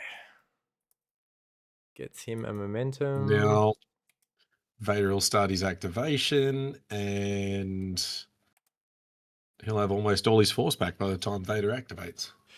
Well, that's right. CAD refreshes one. He's not Empire, so it does nothing for GI. That's right, but yeah. But what he'll have 3 by the time he turns himself on, which is good. Fresh objectives turned up, so he'll have information. So Echo and Tech haven't gone yet, and they've died. So that always kind of hurts. I mean, if I'm the guy doing the wound to them, I love it. I think it's amazing. Yeah. It's always good to switch one off before their card comes out. It really, really helps. It's a good confidence boost too, because you know you're making the other person have to answer some questions they'd rather not answer. So, just thinking, he's got Shatterpoint to come. Let's go. Let's fill up the objectives.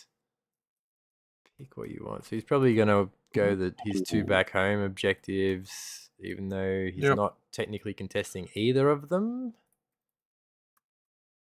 He Is doesn't. GI out on that one, is he?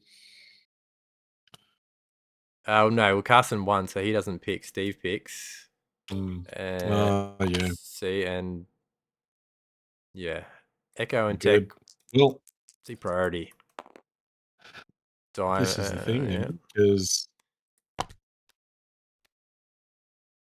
Vader is now forced to just sit back and chill, Okay. or he's not going to get a point this next activation. Yeah. Which is good for Steve. Echo and Tech, so if he reserves, he's got no force. He reserves, he hits Shatterpoint. So fair. Brings Echo and Tech back. They at least get 1. So based on the token movement, it looks like Steve can't see some of his tokens, or they're just not clicking on for him. Who have we got there? Tech. If Tech advances defensive maneuvers, he can't defensive maneuver because he only has 1 force. Sorry, keep a low profile. Hunker doesn't get him there. What do? Do you put 2 bodies on the 1 point? I mean, it doesn't really make it. I mean, it blocks out Fifth Brother. Yeah, that's the whole point, right? Fifth Bro is probably the closest person. All he needs to do is walk down there now, only having that 1 body on the point. So yeah, I would have gone in front of the boxes. So yeah, not using the scatter real well on that one. yeah, you definitely want to use anything you can. You work out what angle is the attacker going to be coming from, and you backstop yourself best you can. Now, 1 shove, Echo is he's off the point. He's nearly at the edge of the map. So yeah, it takes him out of the game real quick. Ideally, you want to be on the insides of the point because then it's easier to get to another point. If you're on the outside of a point, it's further away. You get what I'm saying? He's going to take a gamble. He's going to be, yeah. Okay, so Mundi activates off the Shatterpoint. He can dash them again, but puts him in the same territory. He's not going to be able to get to where he needs to get, which is the other side of the board. Yeah. Shakti, on the other hand, though, she can dash someone, which could be Echo Tech, gets them on the point. Then she can jump and advance, and she can repulse Vader off the point and give him someone to kill his next activation at the same time. I know, because he goes first. Yep. Yep, so you're doing not much, Vader. No, just camp, buddy. You're all good. Just stay there. Well, he gets a dash. He refreshes the force, clears the condition. He's got the best tactic in the game. If he's not strained, refresh your force. Then remove damage and 1 condition, and you get it to dash. He's worth every bit of 5 points.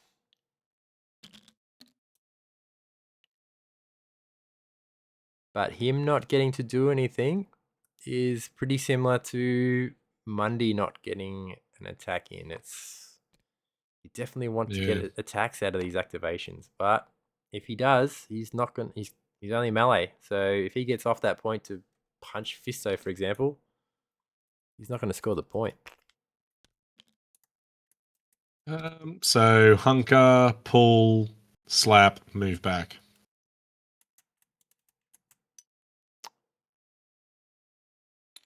Okay, so he's not getting back to that point again. Nah, he should have just done Vader hunker. has no dash. Yanked him. Oh, I couldn't yank him because Sister's in the way. Yeah. What about her? Yeah. Probably just needed to hunker. No range attack from Vader 3. And he's gonna. I know Carson. I've played against him at least half a dozen times now over the last year. Yep. And I know he's gonna sit there. He's gonna see what he's done to himself, and he is gonna be cursing his way to the end of the game and regretting what he's done, because he's got nothing that's going to get him back there again. And that's, Well, that's GI can dash him because he's an Inquisitor, right? Yes, he's an Inquisitor. yeah, just not this turn though. Yeah. That's the harsh reality about it. I mean, hopefully he remembers to trigger CAD and do the extra 2 damage. Well, that's Tapping a good point. feeble for the pin. Yeah. So who's he At attacking least if he here? remembers to Fisto. do, he's going into kit. Yeah. So 10. Okay, so What are we looking at? let's look at what side Fisto's in.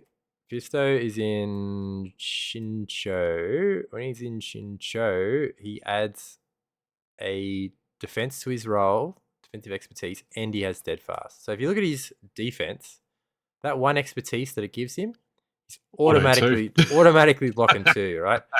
So the chance of him doing much to Fisto, if anything, Fisto is going to get to jump maybe, and get close to that back point. 1 expertise on Vader negates one of those blocks. So that is true, but if he gets the jump, Vader has to. Well, he can hit a pin on 2, I guess. He's already given him the pin with Enfeeble anyway, because he's already tagged Sister. Okay, you just have to be. I can't emphasize enough how careful you have to be attacking someone that has movement on their defensive expertise. Because if you have a poor roll and they have a great one, not only are you not doing what you thought you were doing, they're doing something that you didn't expect them to do, and that can result in them taking a point. So he's either doing 3 damage in a shove, or he's doing 2 shoves, 2 damage, one or the other. So yeah, 5 blocks. He's going to turn one of them off, and he's got what, 2 crits? Yeah, so 2 through. 2 crits through. Yeah, and he's got steadfast, so the first tile is only doing a damage. So damage, 2 damage shove or 2 damage pin, which is 3 damage. Because he was already pinned. Shove. Oh no, the pin's gone. Don't know what's happening there.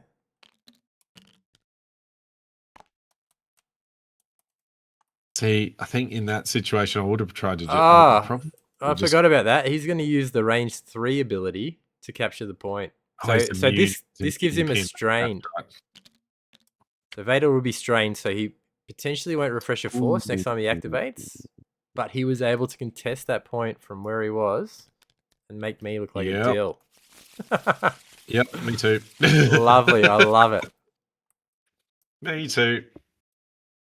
I do remember in the days when he first popped out, people would tag that ability and everyone just went, oh yeah, Vader's awesome. He should be able to do whatever he wants to do. And they'd let people claim 2 objectives that were at range 3. And people just let it happen. Then all of a sudden people started actually reading the card and realizing it says 1. Yeah, you got to choose the objective. Yeah, I played a bit of Vader 3 and I use every other ability on his card, but I'm not a big fan of straining himself because I'm normally relying on that refresh. So I tend not to consider it. But in that circumstance, he was able to get off his attack that did very little, but was still able to contest the point. But in saying that, someone can just walk onto that now. Before, if Vader was still on that, he is steadfast. So he could have potentially nestled into that fuel tank a bit, making them have to come from a certain angle, maybe cost them a bit more movement, or just make things difficult for them. Vader can also press forward next time he activates then if he's not going to hang around the home objective. Now, honestly, I reckon what I'd do here is I would do what you think should have happened earlier in the day. Oh, I was thinking, I don't know. Shakti dashes Echo Tech onto the back point that he doesn't control, and then she can jump and advance, and she's on their deployment. So he scores 4 here if he activates Shakti. Yep. But Mundi dashes Echo, but then he only gets one move, so he could push into this little cluster of people. Maybe swing into someone. Fisto's only taken 2. Shakti's dead, so there's no... Fine with Mundi. Using those heals is super good. Just come in, crunch someone. Maybe only do the 2 damage and a shove, but fully restore someone and force push someone else. Or if you don't want to do the heals, you can do the damage. What's that? 8 damage and a force push if he full trees, which is pretty likely off his cool expertise.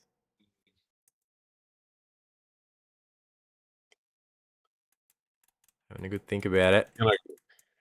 You're not going to like this. I haven't even opened his box yet. It's been sitting Mundi? there since the week it released. I haven't even opened it yet. Oh, it was so much fun playing Mundi. I think Cassian come out not long after, and that leaned more into what I was already playing. So didn't really give Mundi the time that he deserved, though I did have a few good games with him, trying out different stuff.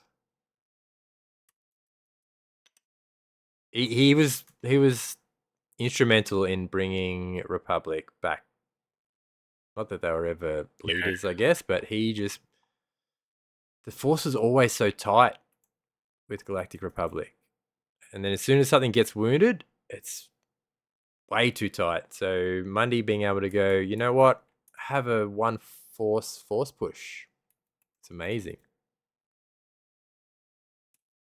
Hey, Anakin, you can double attack for 1 force. And now he can attack anyone he wants. Yeah. Yeah, look at him now.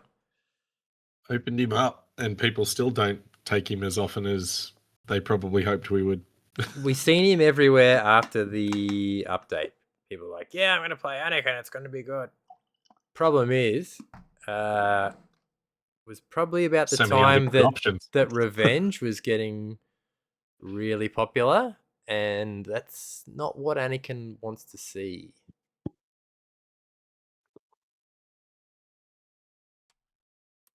Yeah, it was just unfortunate timing, really. I don't think they did a bad job fixing him. I think they did a good job fixing him, but if that fix had come 6 months earlier, Yeah, I know that they might not have, but just like, the example of what you were just saying, 6 months earlier, you would have seen him dominating for a period of time until eventually he would have revenge only. meta comes in. So Kanan, Mother, Leia, they would have been, around at that time. Kanan's definitely something to watch out for. So same as Leia. So Leia, he kills something. Leia does her revenge, double shoves him because that's what she does, and then all of a sudden he's no longer in melee range of anyone. So he really hates to see Leia on the table, I think. Mother could do the same thing. So he's thrown Mundi at third sister, I think. What's he going to get out of it? He's going to... So that 2 damage. He got Echo on that point, thankfully. Yeah. So he's going for that. Oh. He only needs 2 damage, and he's probably done that pretty easily. He'll get a dash and a heal out of this. So 5 hits, 2 crits. He gets 4 expertise, 2 blocks, crit off.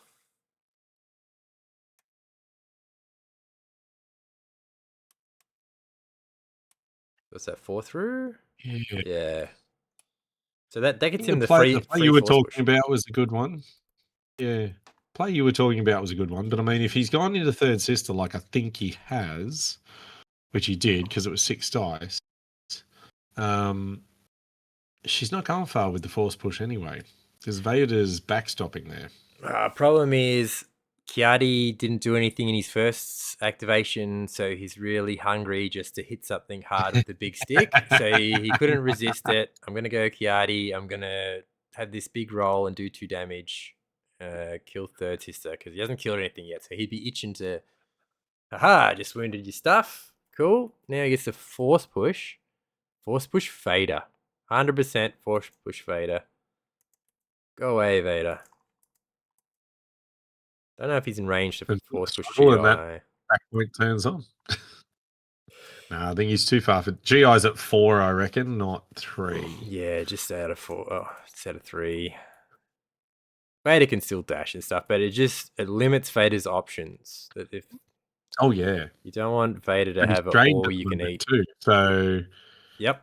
he's got a waste to heal.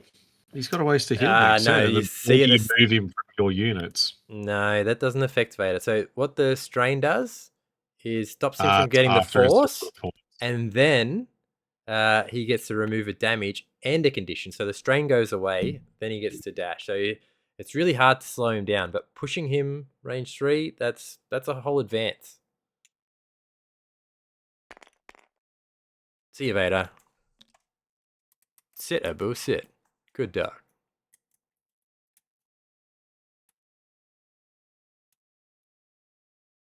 Okay, scoring 3.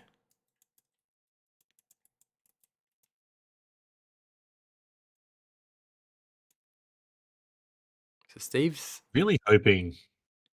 Yep. he's in a good position thus far for this struggle. He's done a good job of getting all of Obama's pieces to the outside best he can. He's done a good job and out the middle. There's a lot of movement Obama's going to have to do to come back in the third struggle or to try and take this one. Yeah, so Obama's basically got all of his units except for Fifth Brother in the bottom left quarter of the map. All in that one zone there. Steve's in a better position. Like these guys, Echo and Tech have a hunker. Yes, so they'll both get cover from the attack. That was the one good thing about moving them behind the crates is yes, they will get cover. But Fifth Brother doesn't really care because he's not going to shoot you. But if someone else tries to get him, like Cad, they'll get a couple of extra dice. They get 1 from Brains of the Batch, plus the hunker, plus cover from the crate. So 3 extra dice. It's decent. It's not bad. Yeah. Fisto, what's happening there? The dash from Mundi Moon. The kill. Yep, he'll dash. Yeah.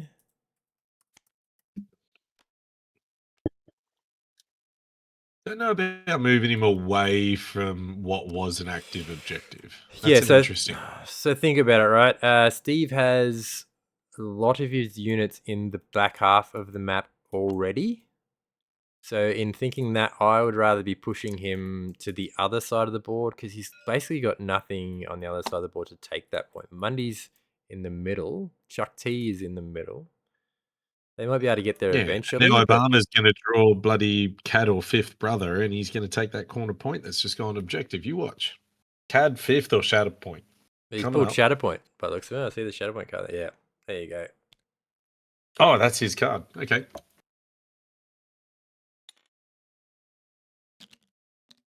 Yep, here you go. So you're going to have to spend for the jump because Repulse is not going to get anything from there. So as he's looking on Force. You wouldn't worry about the Repulse at this point anyway. You just move in and just slap. Well, now he's cleared the hunker. So there's no cover, no 3 extra dice. He's just rolling 4 in melee. Yep. Yeah, 4. And they don't like that, you know. And Fifth Bro is just going to at least shove Strain again. And like I said, because he's positioned himself behind the boxes, 1 shove gets him off. If he had to position himself in front of the boxes, Fifth Bro gets next to him, shoves him once, he's still on the point. Oh, 6 altogether going at the moment. Waiting on the defense roll. 6 on an auto damage. Solid. 2 expertise, 1 save. What? 2 saves? Yeah. He's getting 4. He's getting 4 through with an auto damage, which is a free repulse. You do it for free, wouldn't you? May as well. You can't do anything else, so you may as well do that. While in Rome, give him the expose, the shove, 4 damage. Don't need to shove them twice if you're going to repulse them. Oh, So honestly, I now would. I think he's shoved him out of repulse range. It's got to be within Uh, 2. yeah. Not that the repulse would do much more. Another what? Just over range 1. See, all I would have, yeah, I would have just seen. I would have brought up the little shove arc, and I just would have seen if I could move him towards the corner near Mundi's card. See if I could like really skim the edges of the repulse. So Try and get him to go as far away into the corner as possible. that's another good point. He paid for the CAD jump. Ooh. Great point Good. you raise. If you ever get a shove, put the tool down straight away. Get the angle, and then have a look. Like, sometimes you can judge with your eye. Sometimes you might not. You might have a better angle of what you think you do. Just put the tool down, have a look, and go from there. Yeah, it's in the rules. They tell you you're allowed to do it. You may as well Yeah. use it. I don't think you're allowed to Like everyone's pre-measure, gonna but Uh, isn't the rule only you're only allowed one of each type of tool at a time on the table, other than deployment? yes. I am pretty sure you can't pre-measure some stuff. Like you can't place a mini at the end to see where it would land, but you could still place the tool. I think you can measure with your range 1, but bending your advanced tool to check what your angle will be. I'm not sure whether you're technically allowed to do that before the attack. That's yeah, okay, no, I get what you're saying now. Yeah, I'd have to clarify that one. I think That's not it's a something good that question. would matter in this game because, these guys are No, simple. but it's a good question though. Yep.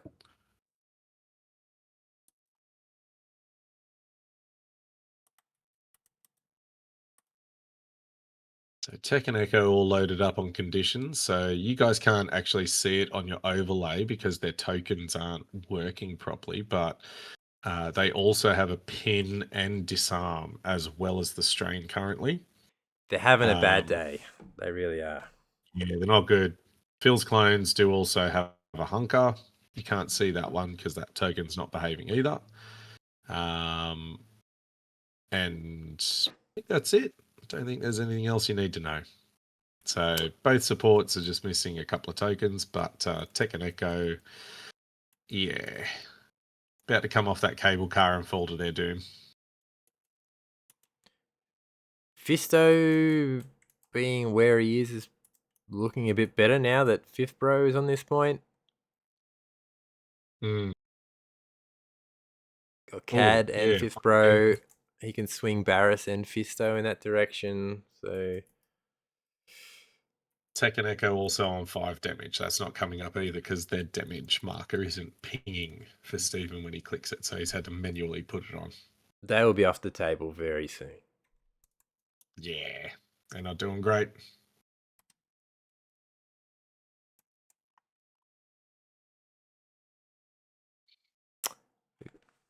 Just gonna have a toilet break. I'll be back in a sec.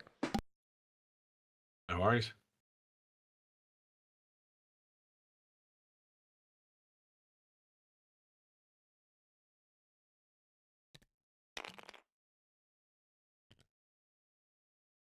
Pulling the Shatterpoint nice and early there. And now we've got to figure out what's going to happen with these Phil's clones. Does he move the whole group over? Problem is, Vader's going to end up engaged with them. Or Sister, sorry.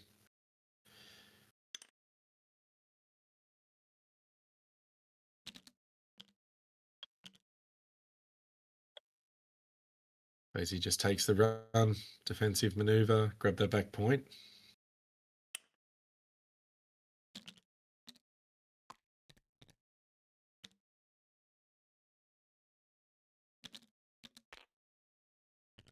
Yep, nice and easy.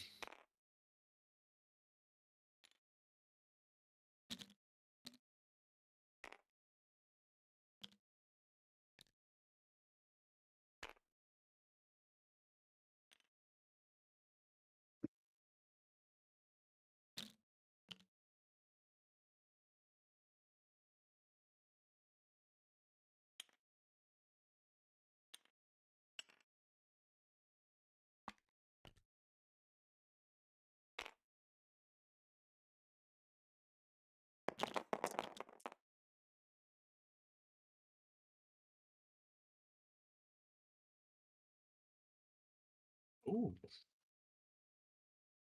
So you're going for an attack as well.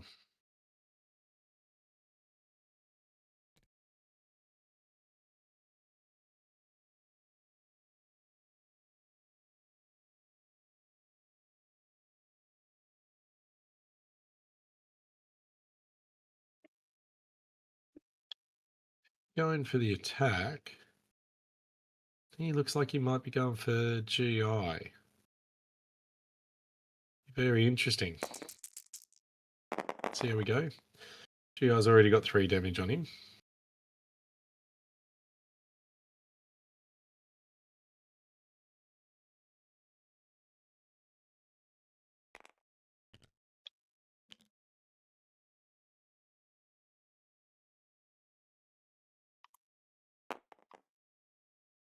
And I'm back. Yeah, so what I miss. He's run Phil's clones into the back line. Hey! And he's thrown GI. Okay, so did he do the extra dice? Did he spend for the we take him down easy? It looks like he has. Lovely. On the 8. Like to see it. Ooh, great roll from them. One only gives an extra hit, so that's still 7. He's blocking GI's 2. 2 and a crit down, 3 and a crit 3 down. and a crit down.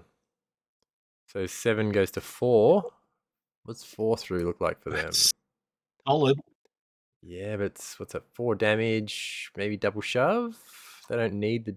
Well, I don't think they need the dash. You could better position... I'm not sure which one to attack. Was it the one closer to the point or further away from the point that attacked, you know? I think it was the one closest to GI. I think it was the one furthest from the point. Yeah, I would use that dash to try to nestle myself closer towards the point. You may go the double shove. Let's see what happens. Get one out here. One shove, he's probably not going to be able to do much with the second. He's going to go into the antenna or the console, whatever that is. I think 4 in the dash and just like slide up between his mate and that gas tank. It's probably not a bad idea because it's a piece that'll be very hard to move. That's it. Then he's kind of wedged in there, as he shouldn't be... Like, if someone's coming from the middle of the board back to that point, they won't be able to push him through that gap. If they want to shove him, they'd have to shove the other one, or Vader would have to come from behind or something. The deployment zone to push them away.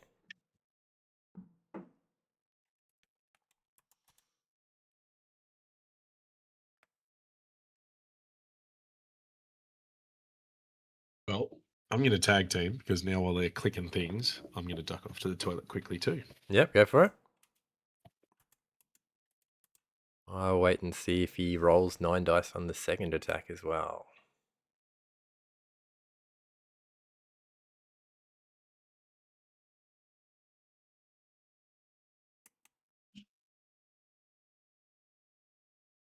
Only the 1 wound so far for Steve.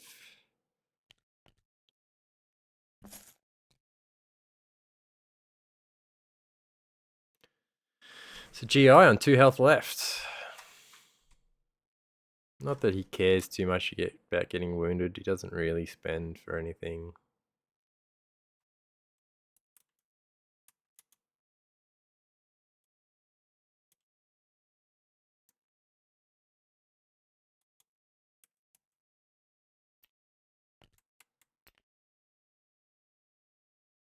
So he's going again.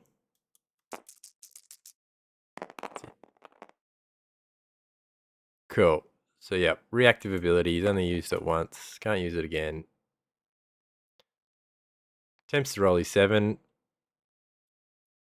That'll help. Hey. Ooh, not so good this time. 4 expertise gives them crit hit. So I assume that's going to be nothing. GI will turn that crit down. Block 3. Nothing there.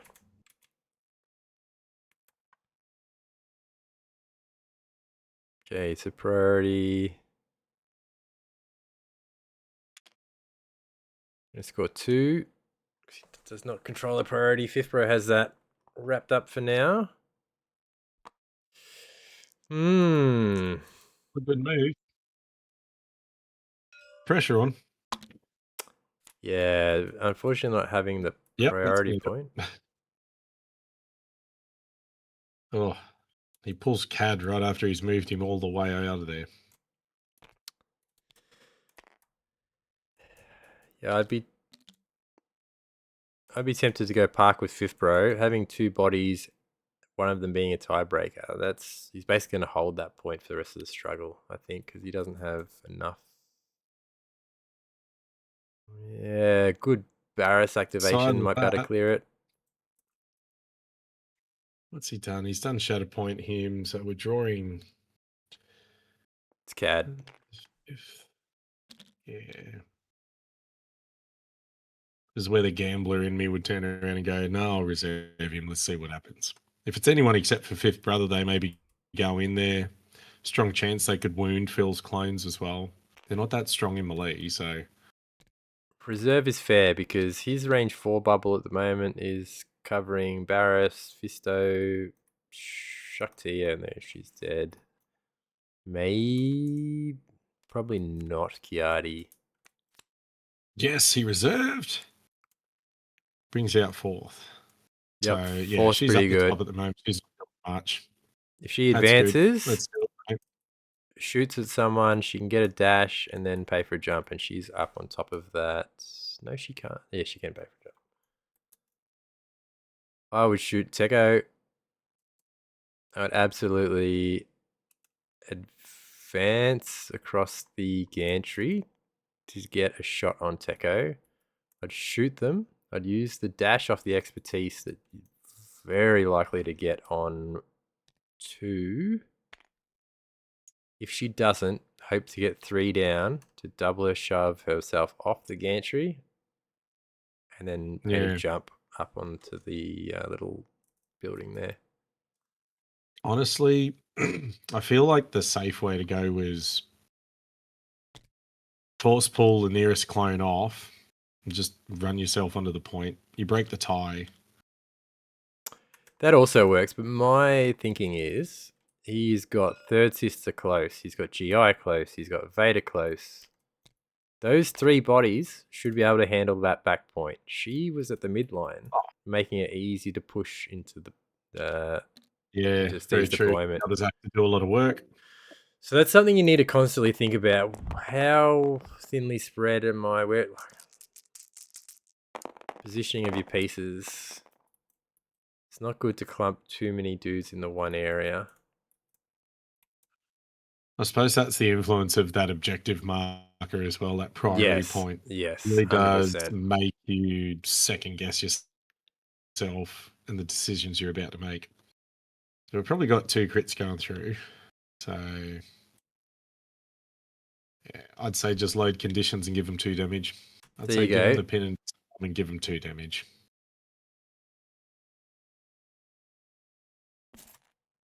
It'll be 3 damage for the expertise. Not on... In melee. Not on 4? Oh, no, melee. Oh my gosh, I'm looking at range. But yeah. 3 damage on a 7 health unit, or 8 health unit, and then throw down a couple of conditions. Those conditions just tee up other units to get extra damage early in their trees. Yeah, conditions are super good. Slows down your opponent's turn. Extra damage if you lay another one. Pin Disarm gives CAD, Vader, and GI an extra damage in their first 2 steps. So yeah, it's a good point. So once again, if 4 Sister had been back there. Yep. Who's he drawn? Did he draw Mundi? He drew Mundi. Don't know if he's picked him to stay with yet.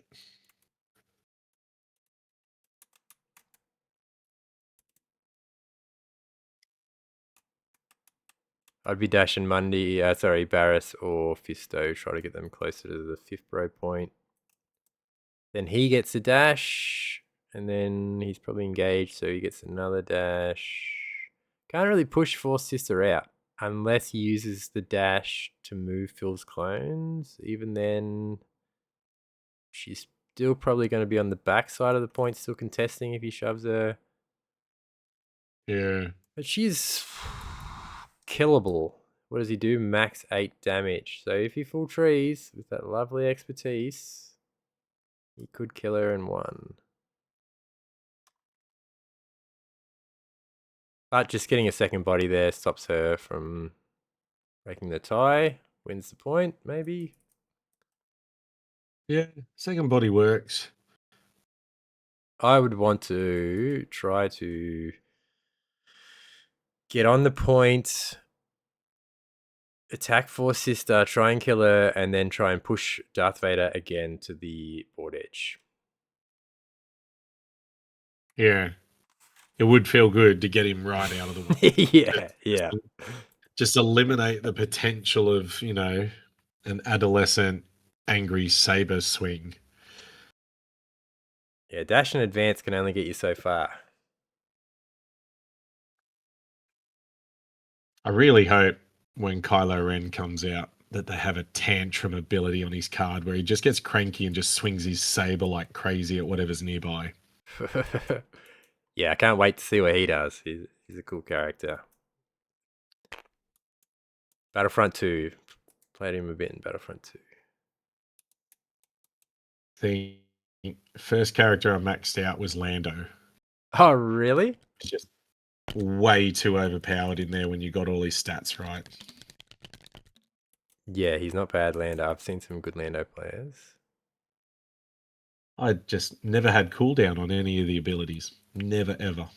Because I just linked them all together so that the cooldown would then be sped up by the actual ability doing what it should do. And same with Bosk. Bosk was awesome too. Yeah, Boss wasn't bad. They're all good in their own right. They all sort of bring something. Put Mundi up the top. Interesting. Yeah, because then he won't be engaged, so then he can get his full advance. Yeah. Nice. All right, so he's contesting. So he wins the point, regardless of what happens here. But he can heal Phil's clones back to full quite easily here. And maybe kill Force Sister.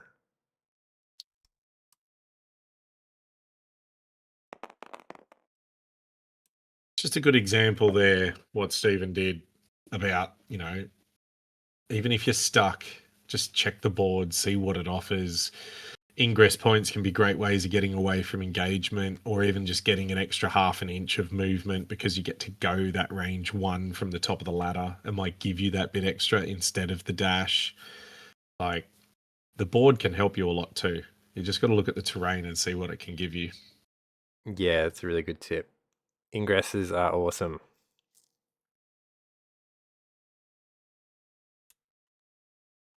He's going to swing in.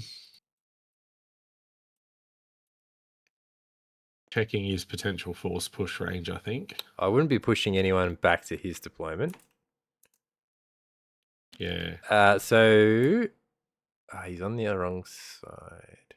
On his other side, he has a repo on like 1. So he could reposition below that fuel tank, still on the point, in a position where he can shove Vader again. But he'd have to flip to do that. I think, like you said before, 3 successes on this side is just bliss. He'll take the point back, and Phil's clones will be back to somewhere we don't, Yeah. where Obama won't want to see them. So,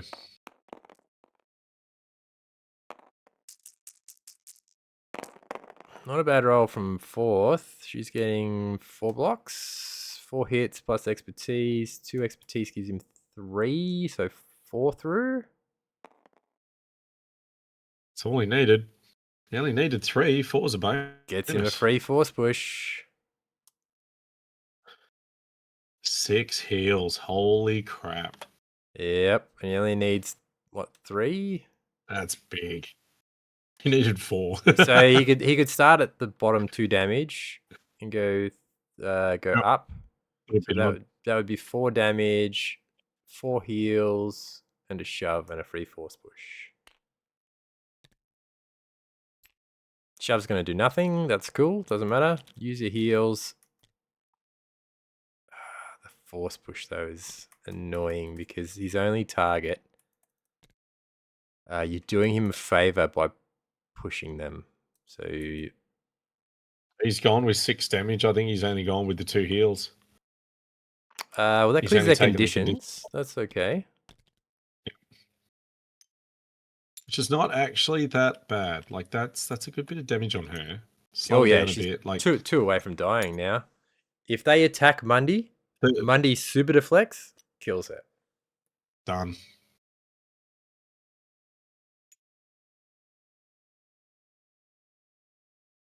And I mean, third and fourth sister, both of them, they're so good when they're not wounded, but as soon as they're wounded, they're just bodies running around, really. Yeah, I don't think there is a model in Shatterpoint that's good when they're wounded, really. Well, do you really want to say that in the current meta we're sitting in right now, or because I can think of about 2 Mandos that'll probably argue otherwise.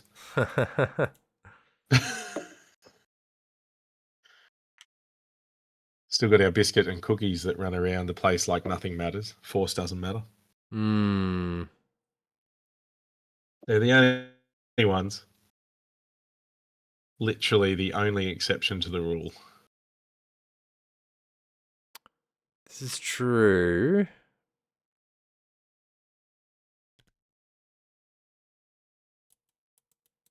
Some thinking going on here. Or lag, one or the other. To push or not to push? I think that is the question. Well, GI ended up pushed. I didn't think he was in range. I thought we measured his range and he wasn't in range. So he must have shuffled Mundi somehow.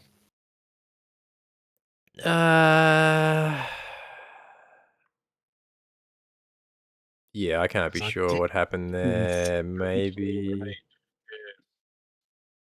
he was just in. No, We'll give him the benefit of the doubt. maybe. What's it called? Missed opportunities. Just leave it there. They're enjoying themselves. They're moving everything around. That's it. I mean, GI and Vader aren't really enjoying themselves, but everyone else is. Well, GI will get a dash. I think he dashes somewhere and then he gets a dash. One character needs, and the chosen him a dash.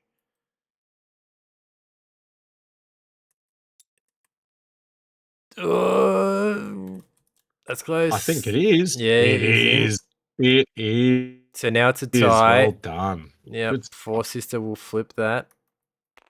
GI should run Well to the back point. Well Yep. played. Dash, advance. He needs someone to shoot at.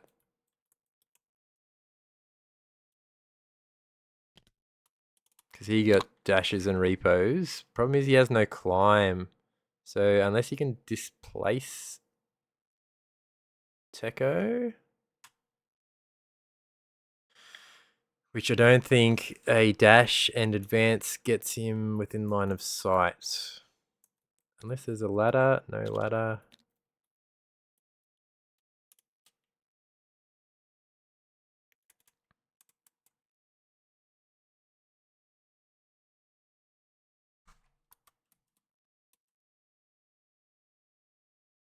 You could shoot at Fisto, or Fisto jumps, so I wouldn't shoot at Fisto. If you can shoot at Barris. He's range 4, yeah.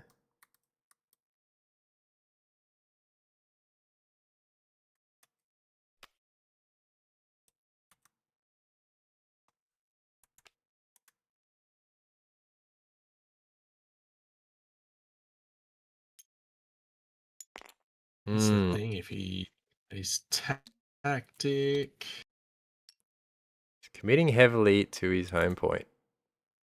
yeah. I think what you were thinking before wasn't a bad one. Like, Shark T's there. She's wounded, but she's the means to an end. So he could have dashed up down the side. If he got the line of sight on Shark T, which was tight, but he might have got it. He could have just used her. He doesn't need to do damage. He just wants 1 expertise and 2 successes. That's all he wants. He wants it for the movement. Yeah, if he could have got to that miss back point that Teko's on, right, and just contest it. Yeah. He's not going to win the point, but I'm pretty sure Third Sister is still in the deck. Would I be right in saying that?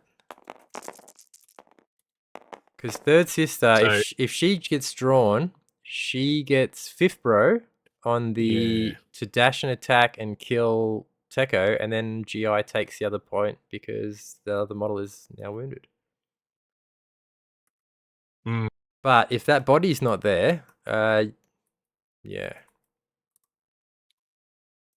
Can't contest if you're not there.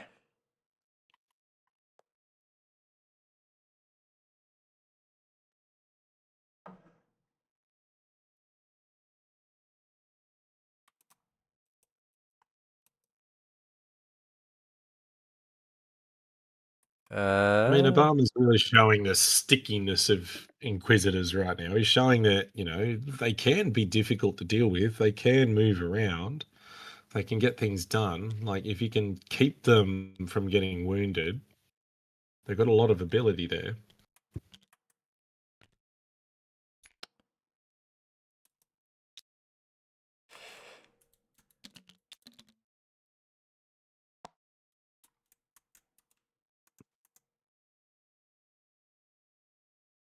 Alright, Steve needs star, the miss.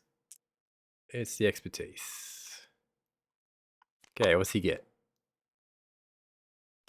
Fisto. Fisto has shoves to deal with. He's got double shove. 1 shove gets Fifth Bro off at the right angle, I would say. He can double advance. Where is he? He's down here somewhere. Advance. Probably needs the second one. Which is fine. He's got lots of force.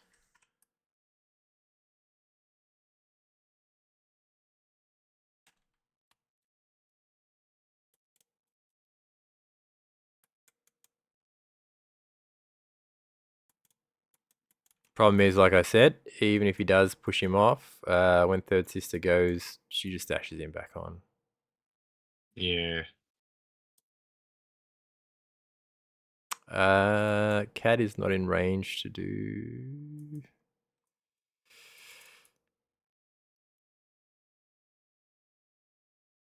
Poor Cat, he's just in a funny spot there. I feel like CAD ends up either being a pivot piece that makes or breaks the game for you, or he just ends up sort of, playing around with his hat in the middle of nowhere doing nothing. Like, he can be so hit and miss depending on either your experience or your luck of the draw too. Like, you do need to get lucky with his draw a little bit. And you got to be thinking about his jump. You got to be thinking about his jump. Sometimes just that one jump can make the world of difference to his activation, or being in range to lay off that 2 damage. Yeah, I think normally most times I've played him, I try to think about, if I haven't drawn him yet, I use that jump on my first or second attack.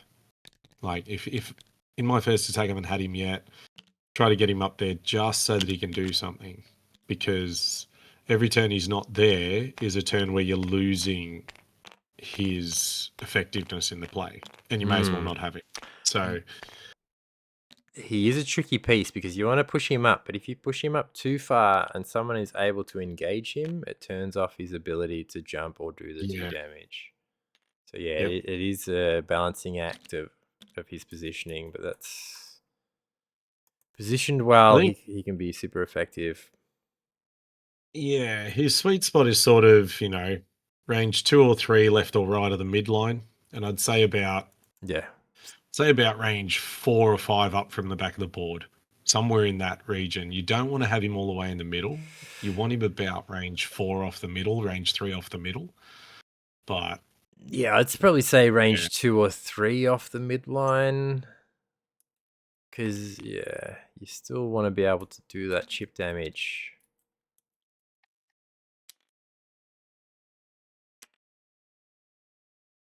Fisto diving in.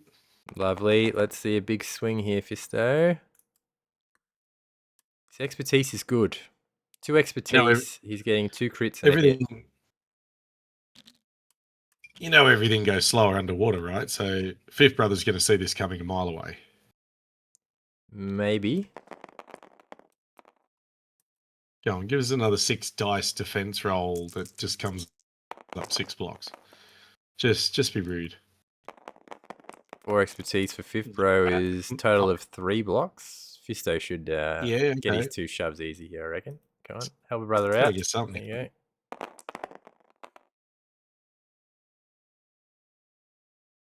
you go. 2 expertise gives him good. Gives him 2 crits hit. So 7. Fifth Bro's blocking 3, so 4 down. It can give him triple shove. Triple shove, 4 damage goes down to 3. Yeah. It's basically corner of the board. That's where you want him. Yeah, only 2 go through. But 2 will have him almost in the corner. Yeah, 2's going to get him damn close to the corner. He'll be about, I reckon he'll be a 30 mil base from the corner. But, yeah. The problem is he's still probably only a dash back. Like, 1 dash will get him back on, I reckon, still. Because he's not even at the edge of range 2 there. A dash will get him within range 2 for sure. You are right. But the thing is, he's now wounded. Yes. So the dash is not useful unless he's actually awake. So realistically, for him to do anything, he needs to be drawn. Yep. He can still be effective in the sense of Third Sister activating, getting him to dash and attack and killing Teko, which turns them off on the other point, or maybe it's pretty unlikely to hit the free repulse off a 5 dice attack. Can maybe double shove, but Fisto's steadfast probably still in the Shinsho. Yep, so he's still in steadfast.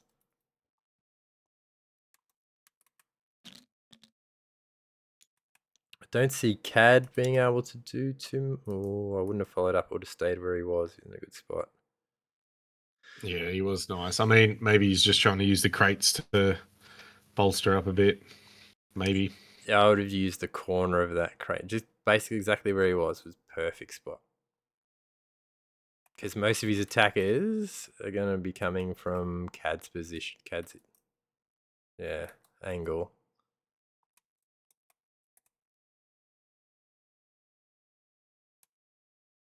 Fifth Bro, I'd need a repulse to get rid of him.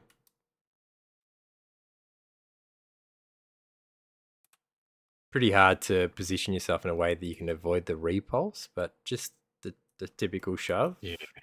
The boxes are great.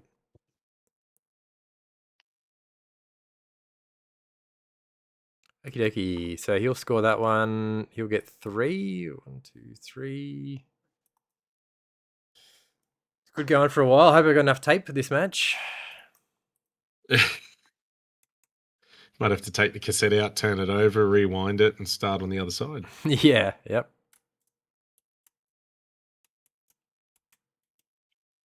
Jeez, I forget that. Just old enough to remember the days where I used to record radio on cassettes and make mixtapes. Mixtapes was the go. 100%. Like, it was cool when afternoon therapy after a bad day.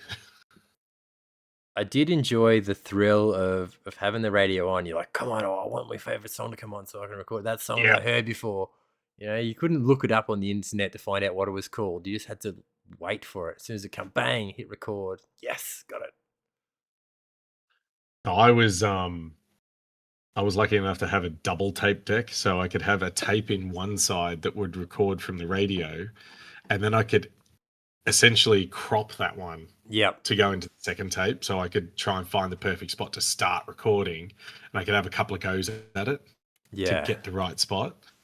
So I was very lucky to have that, but geez, it made for some nice crisp tapes. Like you didn't get any of the radio noise come in. You literally just got bang straight into the song. Yeah. Yeah, a well-timed pause, stop, whatever, to make sure that you didn't have some idiot disc jockey talking over your mixtape. It's always great. Oh, it was a good feeling. All right, so Steven's having a double check about what he's drawn so far. So it looks like he's trying to think about, what options he's got going on.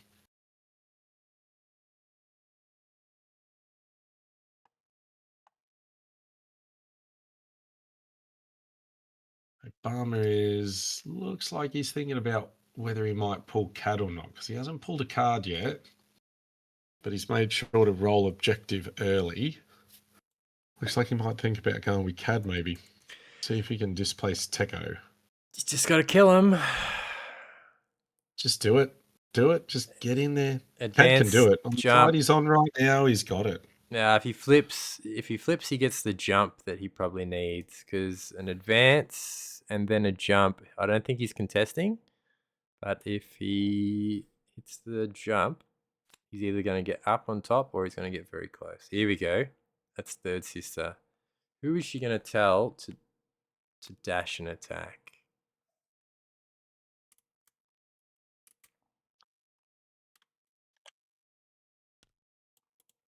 It's his four sisters on the point, so dash doesn't do anything for her, but doesn't attack.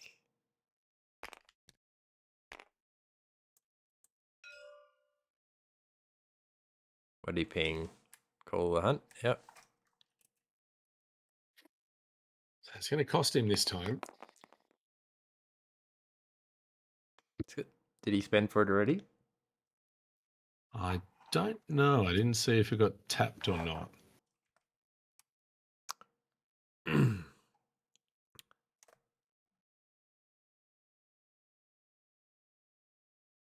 Suppose if he didn't, makes up for the fact he double spent his force in the first. That's true. But yes, being an active ability that starts off free, once you become wounded, all of your active and reactive abilities go up by a force in cost. He's gone with third sister, 2 expertise. Who's she going into? She's going into the clone there. Feels clone. So she's got blocking 2 or 1? 2. So she gets a crit through. Yep. Get a crit through fills. Looks like he's gone with the disarm and damage. Interesting. It does give the wound. So we've got our big 3-force refresh there with the heal. That wound them. Yep. Yeah, some of the overlay is not completely in tune. I just remember Kiadi healed their 2 conditions, so they had 2 health. So was it GI's attack that did the rest, was it? GI came in, yeah. Yeah, GI had not an amazing swing, but it was good enough. Got an extra 4 health, I think 4 or 5 on them.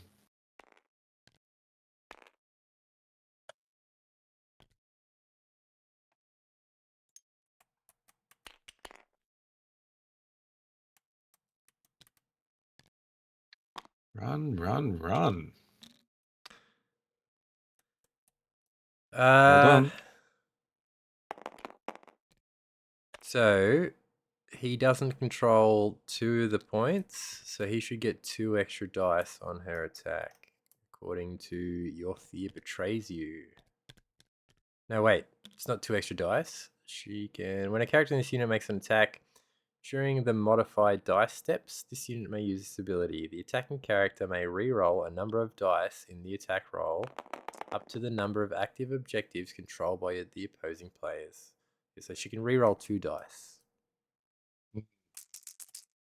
But she'll have to pay for it because it's reactive. Oh, she doesn't need to You reroll need to nothing. reroll anything. Holy cow. So that's 4 and 2 with an auto. 1 block, I assume. So with the auto, he only needs 2 to get through anyway. So he's done it. Now it's just stack time. He's full trade. Gets the jump, which is important. I'd just shove the crap out of him. Push him to the corner. 1. And let's just fully appreciate the fact now that 2. he's back at full force, just past halfway in his order deck. Yeah, the supports are definitely letting Steven down, I reckon. They're very squishy. They don't do a lot in attack. They're not really bringing a lot to what he wants to do, I don't think. Yeah. See, if I you had think you brought put in a 5 first and a 2/12 or something like that, and you start putting some conditions on things and either slowing them down or restricting reactive abilities, I think you start to do a lot more to Obama's list, to be honest. Yeah, well, commandos, they're 7 health, but they have protection. Yeah. That matters. They also have scale. Phil's clones, swap them out for the 501st. You're at least getting the occasional crit on your expertise. You're also bringing coordinated fire strained, which is a super good ability. They get their steadfast too, don't they? Like, I don't think I've seen supporting fire heal go off. Could be wrong. No, I haven't seen it. So I don't think they've actually been in a position where they've been able to use it. I think the units that have ended up wounded was before they could be within range 5. Well, Mundi could have used it when he attacked to give the heal to Phil's clones. Yeah, true. Because I don't think they've been wounded Yeah, by just that missed point. that one. Yeah.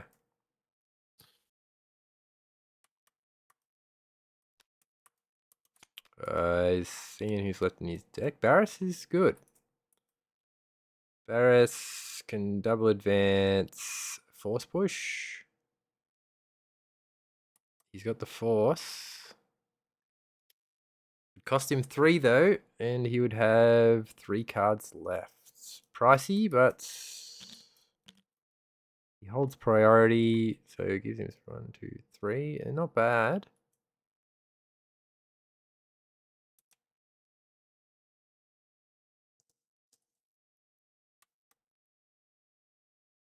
Lots of thinking going on.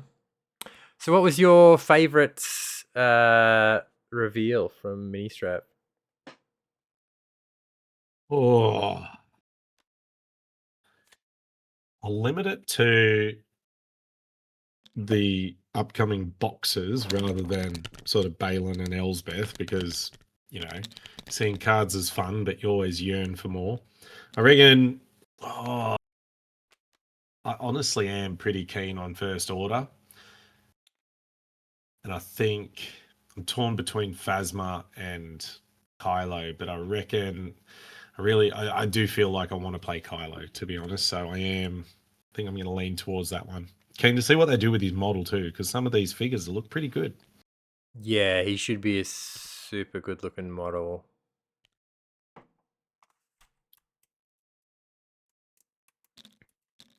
I do like that they sort of timeline locked Ray's box as well by giving Finn the lightsaber.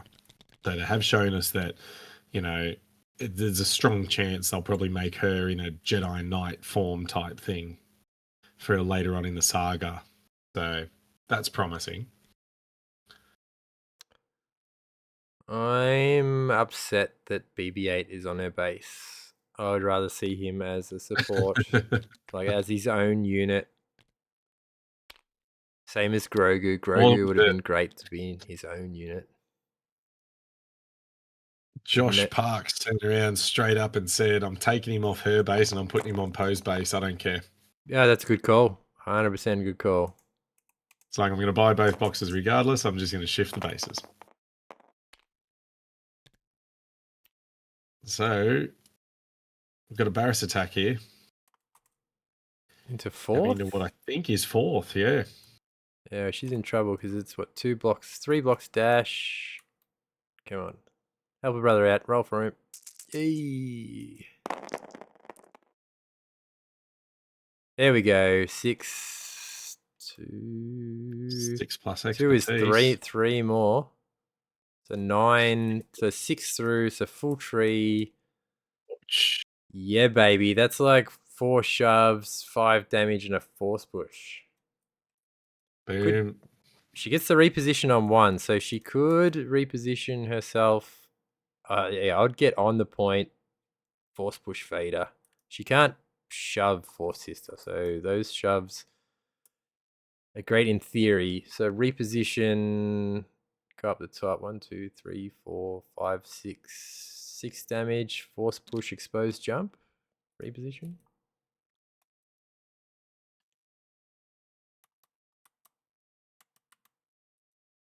So she definitely dies here. That's the important thing. Turns off the tiebreaker. So he's going to have, once again, committed heavily in bodies.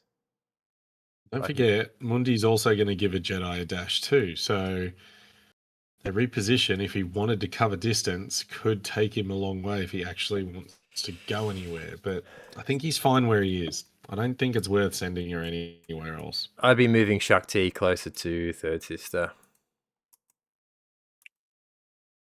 Yeah. Because Shakti gets a jump on the start of her activation. If she gets the dash, maybe she can jump on top of the elevation with that jump. So then she can focus attack into third and then possibly repulse if that doesn't work.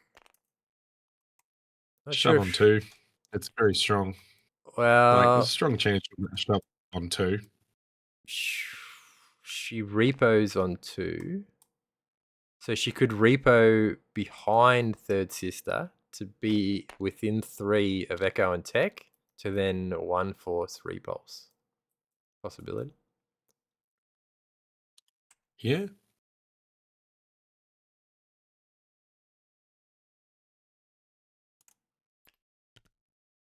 I mean, Steven is getting to the point where I think chasing ability cheapness is getting to a point where I think if he does it, it might cost him the game as well. If he doesn't get everything to line up. So yeah, overcommitting to still, force. It's 3 force. Like, it's everything he's left is the thing, and he's still got 3 cards. She's one of them. So, well, potentially she only needs 1. If she gets the dash now, and then can make the jump up onto that building from a tactic. Otherwise, she can still use the jump to get close, climb up, punch. She just needs to get 2 down to reposition behind Third Sister to be within range 3 of Echo. And then, 1 force pushes her off.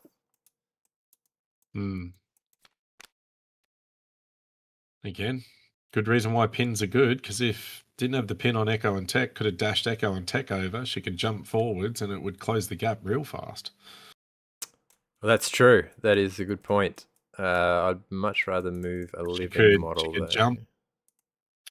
Yeah, she could jump, climb, repulse from the top. Echo and Tech would be right underneath her, make it cheap.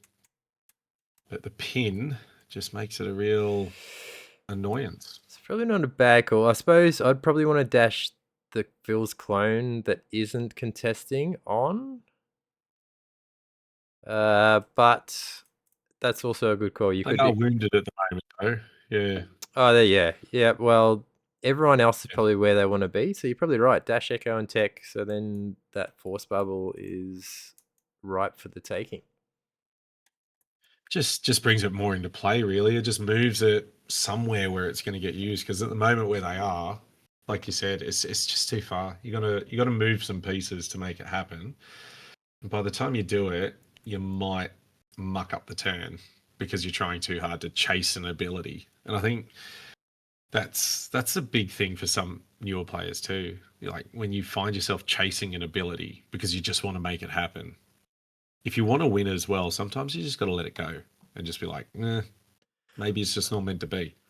Well, that's the thing. You need to be thinking about more than just that one turn. It's also the turn after that, and if possible, the turn after that. So right now he's got 3 cards left. He's got 3 force left. You basically say, okay, each card gets 1 force. If you spend more than 1 force in a turn, that's someone else who doesn't get to do something. Oh, sorry, Shakti has been wounded, so it'd be 3 down to 2. Yeah, that's what I mean. Like that's She why needs you'd the have shove. to get them close. Yeah. She doesn't want to spend 2. So, She just wants to spend 1. So if she can get up just on the corner of this building in front of third sister, 1 shove gets her off. Done. yeah. And it gets her close enough. She can do a climb at the end, so she can use her tactic to get in there. She can do the hit, shove herself closer as well as sister out of it, and then do a climb action. She's up top. Uh,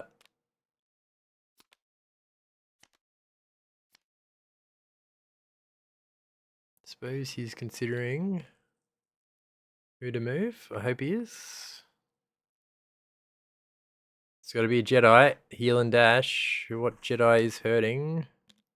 None of them. Come on, dash someone. We're running out of topics to talk about, guys. Oh, slip away again. Lovely. I love that he's using Hey, that. you don't see it used And a lot, do you? now she gets the Mundi dash. Look at her now. On the other side of the board, nearly. And yeah. So, did Give it she to get the extra dice? She did. Lovely. I love that he's using her so well. He's using the slip away. He's using the faithful Padawan.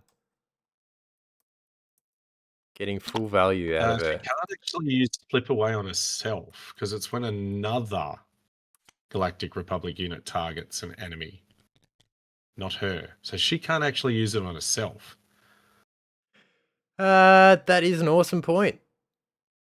Because I read that earlier, I was like, hang on a second, and then realized because it's not the same as Asajj, because I think Asajj works on herself. I think that's the difference between the two. The important thing is he's thinking about the ability. Yep. Better than the people who forget about it altogether. Yeah, that's right. I so often see people use Barris. They just use the force speed. They just use the force push, and they're like, "Oh, she's garbage." It's like, well, you're only using half of her card. Yep. I think that's why a lot of people, like, now that a lot of GT seasons over, a lot of people, and it's really good to see, are giving Veers a go. They're trying to figure out what tech works, trying to see if there's something they've missed that they haven't seen yet because they've been so busy focusing on, the stereotypical meta at the time. And because he's not labeled in that, they've never touched him. Now everyone's trying to give him a go. Like, it's really good to see. Like, to me, that feels healthy. It feels healthy to see people who don't have a big competition coming up going away and looking at pieces that are unexpected and seeing if they can pull something out of a hat with it. I'd love to see someone pull something out of the hat with Veers, but unfortunately, I think he sort of struggles where he is. The stormtroopers being slightly lacking, and him also being slightly lacking. Those two combined is slightly lacking. Vader slapping into Mundi. Did Mundi super deflect? I'm going to say he didn't. He hasn't spent the force for it. You have to declare it before the attack. It's not like your typical deflect you can do afterwards. 3 damage on Vader would have made it possible to kill him in a future attack. Having that protection, it's basically 10 health.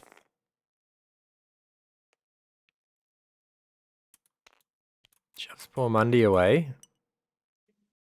And Mundi only blocked 3 of those. Yeah, his attack is really good on that side. His defense is really average. I think his defense is average on both sides, actually. He's turning crits down, at least on the other side.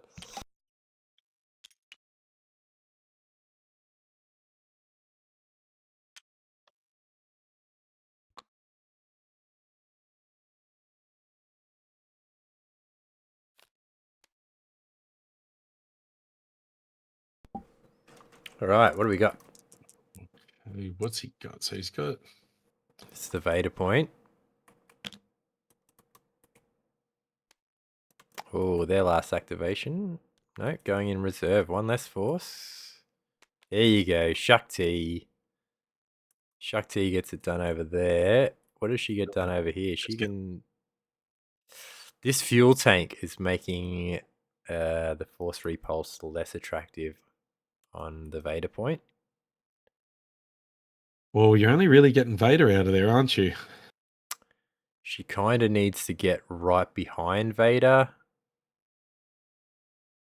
to push. Yeah, but then Phil's clone will block it.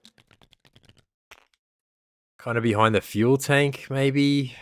Can push them all under the gantry.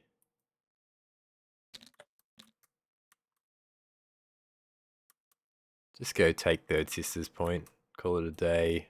What does the dash do? Yeah, the dash got Barris on, so he's locked up that point. If you get Shakti up on the miss point, he's at least controlling 2 points. Gonna be pretty hard. Oh, don't go that way. The other way. Don't go the other way. Yeah. Go the other way. If the terrain was more forgiving, I'd be totally for what he's doing. But I'm not sure where he can put her to... can she even afford it? She can, because she gets it discounted. So it's going to cost all of his force. But... Okay, so... with Shakti, get in your position, do the attack, do the 2 damage reposition. Then with that reposition, put yourself in a perfect spot to push them away. So if that's what he does, he can use that reposition to maybe get behind the fuel tank, I think, behind Vader. You're contesting and you should be able to push them all off. It's like he's swinging into Vader. If he did super deflect, he would not have been able to afford to repulse. So the Shakti going in with 7. No, she's punching GI, who is only on 2 health left. Because if she does get that 2 down, that's 2 damage. Kills him, gets the repo. And a dash. Repo. Mundi gives the dash out too. Oh, yeah, sorry. Yep, I see what you're saying. There's lots of options. 4 expertise. What does that do for her? Crit, disarm. So 2, yeah, getting the 2 through with a disarm.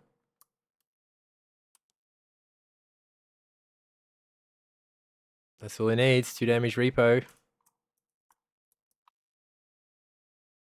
And a disarm.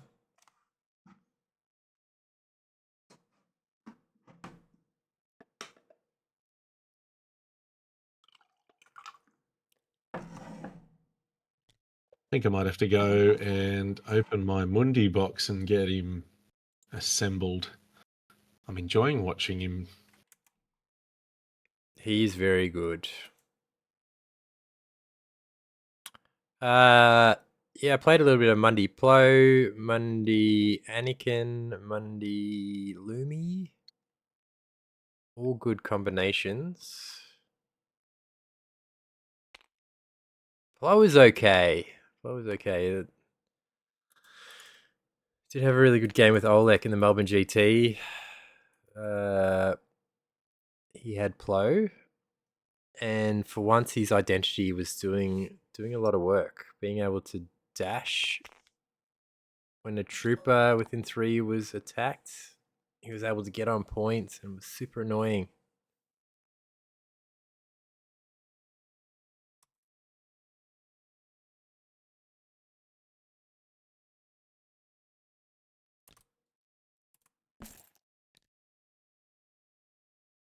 Oh, this was definitely a 6-beer game. Yeah, yep.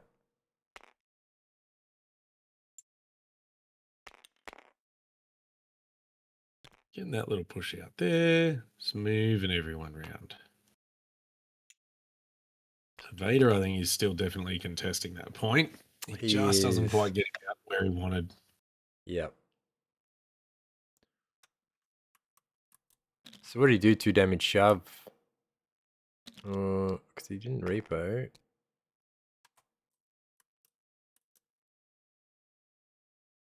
What did he do? So he could have just pushed him straight into the fuel tank in front of him, I reckon.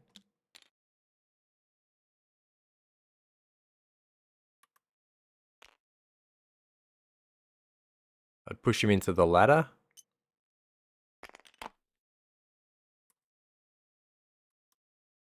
Like, you want to push your enemies as far away as possible, but your guys, you want to try to find the closest thing to push them into to stop the push.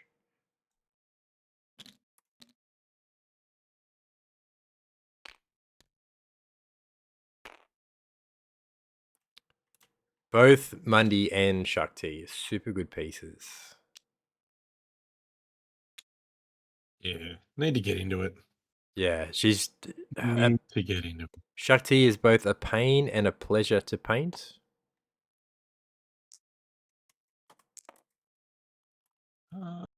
Trying to figure out, does Sharks, he doesn't have a mandate, so why did they flip that objective then? Because Vader's awake.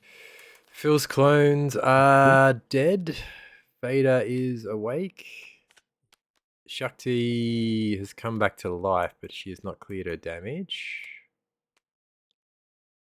Yeah, so Sharks and Vader would be tying for that objective, so it should have stayed red, shouldn't it? Yes. They've flipped it. Interesting.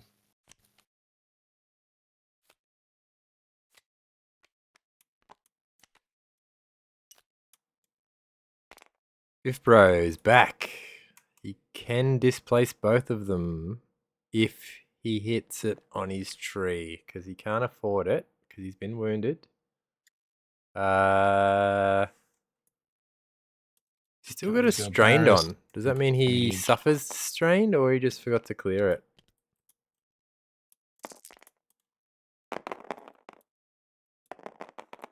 So it was Kit that did it to him.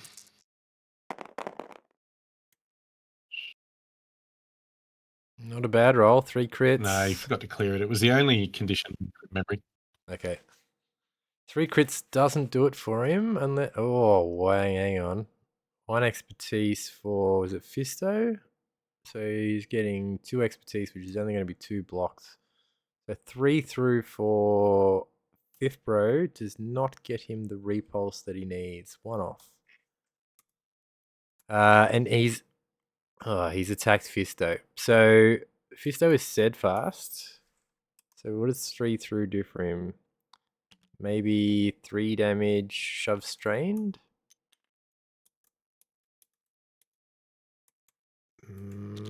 Probably still on. You'll get 4. Is Fisto on? Fisto's not protection, so you'll get 4. Then tap CAD, give him the other 2, put him up to 6. If he had have attacked... Oh no. Barris got shoved, so he must have attacked Barris. Yeah, okay. Yeah, that was the better play because she's not steadfast. So the 1 expertise was a save, so he would have got 4 through the tree. So poor Barris is on 6 damage. So he will get the force strained repulse. exposed. That will give him the force repulse because he would have got 4 through the tree. Okay. Because he got 5 total. Barris only got 1 expertise, which is only 1 block. Hmm. So that gives him the repulse. Bye bye, Fisto. That hurts. That's That's well priority done. 2. Well done. Good stuff.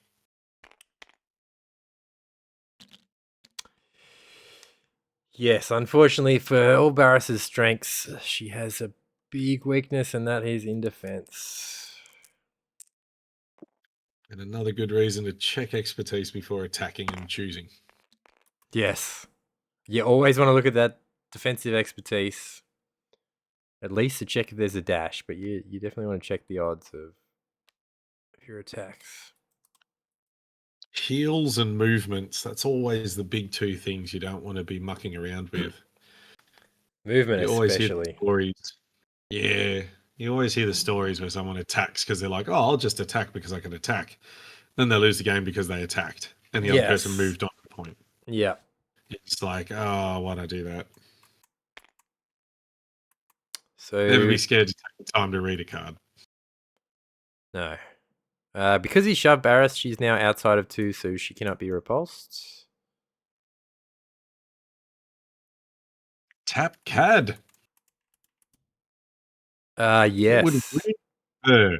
It would wound her. Yep. It's a good spot.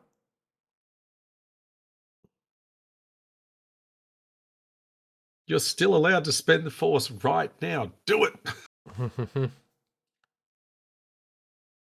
Has he already done the You'll get it score? anyway. He's already done this. Yeah, he's already done the score. Hmm. Because we've gone Shatterpoint over on Steven's side. Oh, man. I mean, look, we did talk about it before. It is that one ability for him in particular that you do forget because it's not common like supporting fire, coordinated fire, all of that. It's very unique. So it's one of those abilities because of its nature. You do forget it. You do. It needs to be in the back of your mind constantly with CAD.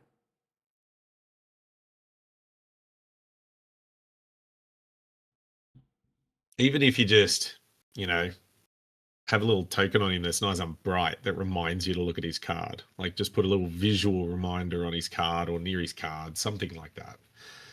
It always helps. Yeah. Or a big post-it that says "Jump me."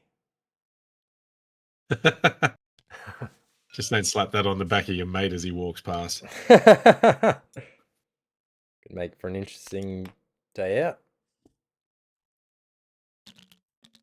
Ooh, okay. So we're going with Fisto. Yeah, well, he's got the shoves on his tree. 1 shove doesn't do it, though. He'll need to get 4 down. So you need 3 shoves to make it worthwhile, because, Yeah. we'll go the damage a bit, but you just need to move him. He's annoying. You need to get him out of the way so you don't have to worry about it.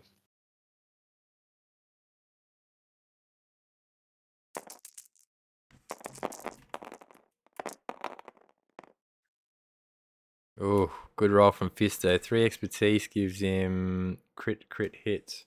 So that's 4 crits, which gets him 4 down. Which is exactly what he needed. Gives him 3 shoves. 4 damage. Goes down to 3 with a disarm.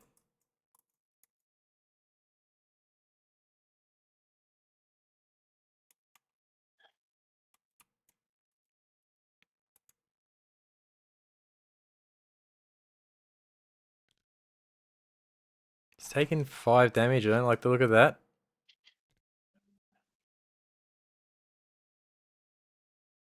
5 damage strained. That means 2 shoves and goes down to 1, which does not get him off.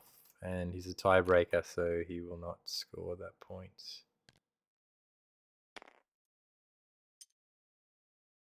Interesting. So you can resolve step by step, which I think would be a wise thing to do. Okay, I'm gonna go 1 damage shove. So he would tank the first shove and then do your second shove. Okay, now where is he? Then choose what you're going to do as you're going through the steps. Well, I think the thing to also remember is multi-shoves, you can adjust your angle with your follow through. So you can change which direction the second shove's going to go if you follow through a funny way. So that's also another reason why sometimes it's not that bad to do your shove step by step, like you said. With the tool, use the tool as well so you can see your angle. Yep. Get the maximum range from the angles. Come on. Push them the maximum range one way. Get yourself around the other. There's plenty of little finessing stuff you can do with shoves. Well, that is game. This is going to be the last activation because he's taken 3 points no matter what. But it's now a matter of pride, and Barris must suffer for her betrayal to the Galactic Republic and the Temple. Probably a good thing because we're running out of tape. That's not a bad roll to finish it with. 6 in total. What's she end up blocking? 4. She's got 4. She's only blocking So one she'll off. get One 2 three. through. Hey. Throws enough to get it done. All right. Do you want to jump in the other channel and get him to come on in? Yep. Sorry for the long game tonight, fellas. That's all right. No worries. That was intense. I won't lie. Hey, gentlemen. Hey. That was I won't lie. Before you say anything, I missed a lot of triggers, and I'm realizing that after I did it. I was missing all the CAD ones, and I could have moved them more. Yeah, I did hang a bit of shit on you for that, but that's Yeah. okay. That's what we're here for. Nice. Yeah. That was really good. Steven's bloody brilliant. I think that was so much fun, man. That was so much fun. That was. While we do this, I'm gonna put this on the Longshanks before.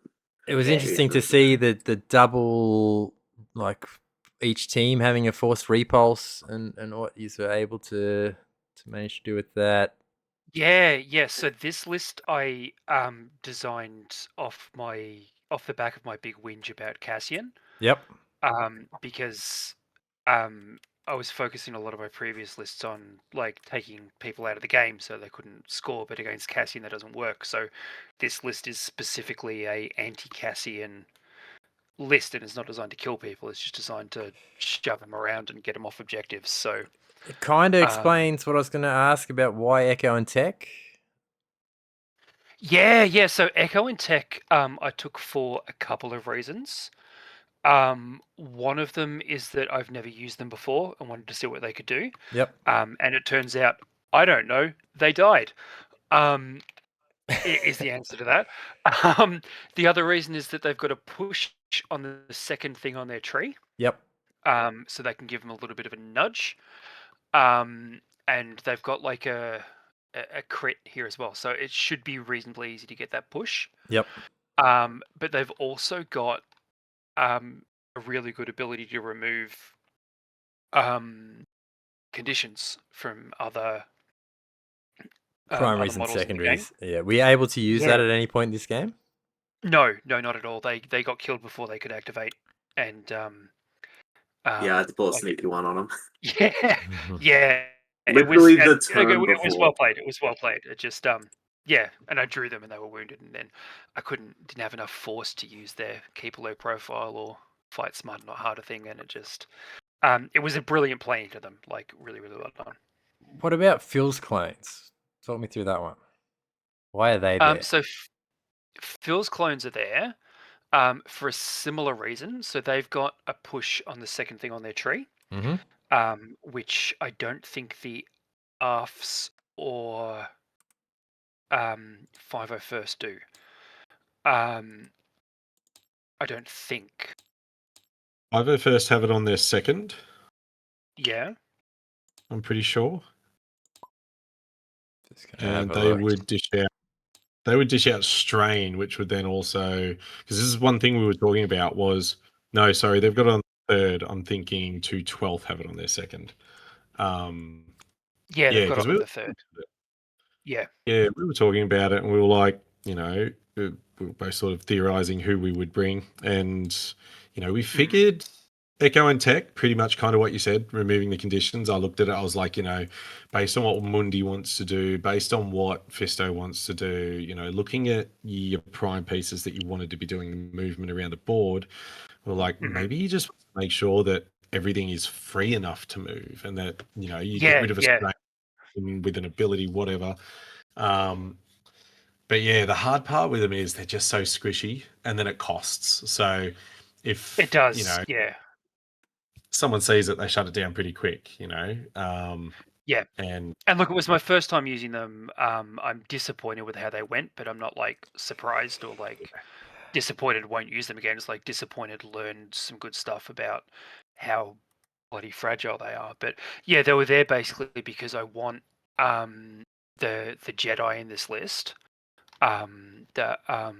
Well, all the primaries and secondaries are Jedi, so I want them all to maintain their mobility.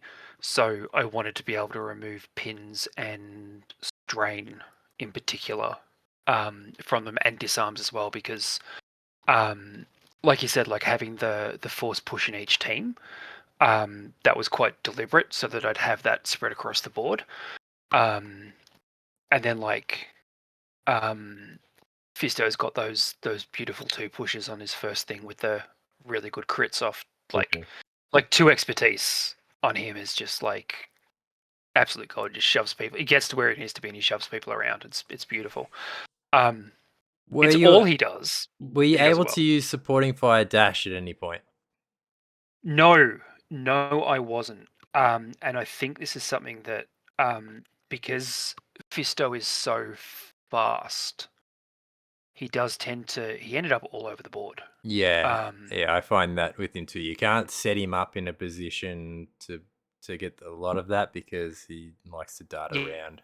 Yeah, because he's not going to be there later on. So, yeah, I thought it'd be interesting to see how that went. But honestly, supporting fire dash is not why he was in the list. He was in there because of his first 2 pushes and his ability to just go to an objective and shove someone off it. Which unfortunately didn't work with Fifth Brother because he has steadfast and didn't want to leave. Correct. And the supporting fire heal, were you able to use that at all? Yes, I used it once, I think. Yep. I think it was more than that. I remember a lot of I think I remember a lot of conditions being pulled off that I needed on. Yeah, there was. There was a great moment when I think it was Phil's clones gave supporting fire to Mundi, and he was using his Shien stance and got 4 down the tree, I think. Yep. And I managed to get 3 heals off of him. Was that and a force down push. here? Yeah. That was Yeah. like when Yeah. Four Sister here, 2 fills, and then you got the Mundi here. Yeah, and that was nice because I got to like Phil's clones survived way longer than they should have in his backfield because Mundi was there just taking like conditions and wounds off them. So there was a time when they would have been wounded, but they survived with 1 health left because of that turn before where I'd healed them 3 times. So yeah, I was pretty happy with how that went. Mundi's. Do you regret Mundi's activation dashing Echo and Tech up here? And because you didn't dash a Jedi, he wasn't able to dash himself and therefore didn't do a lot in his first activation? Or were you happy to claim that side point? Yeah, I think my main objective there was I wanted to claim aside one of the points. Yeah. And I made the decision there to dash one of them up here to get that point rather than dash it, because I couldn't dash a Jedi to somewhere useful at that point, but I could dash one of the clones up there to grab it. So I think because I drew him fairly early in the first. You did. I think you drew Shakti first. Maybe would have reserved that. She's a really good answer, like a response piece. She is, yeah. Like if you had to wait until he got a few bodies in the middle and then sent her in, yeah, she would have had a lot bigger impact. Oh yeah, no, absolutely. Like you can see in the second time I activated her down the back, yeah.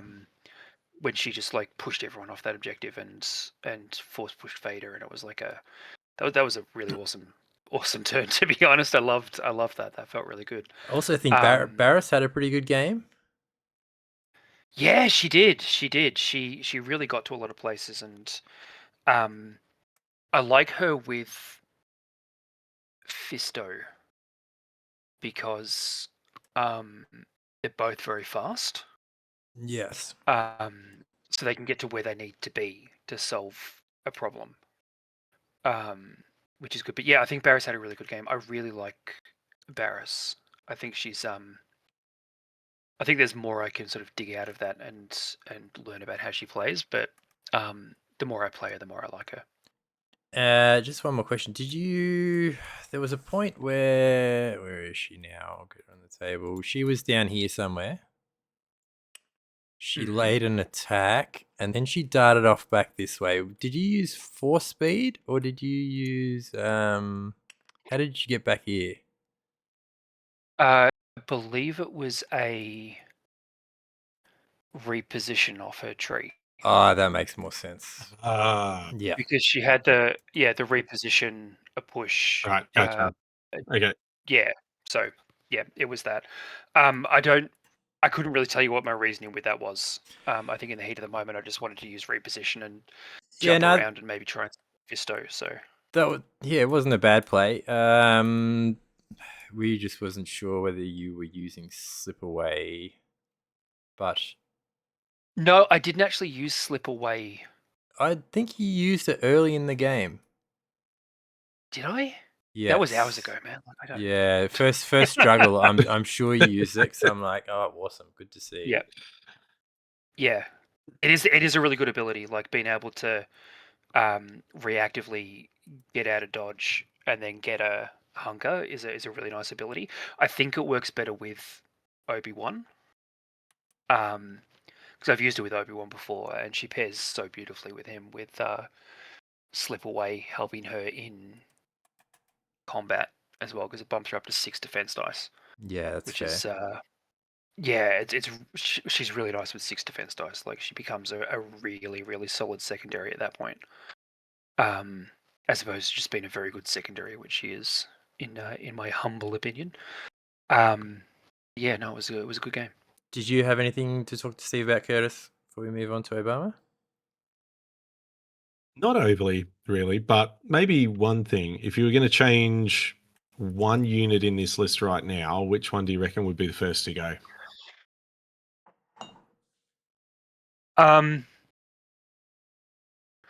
Look, I hesitate to say it. Echo and Tech didn't do a lot in this game.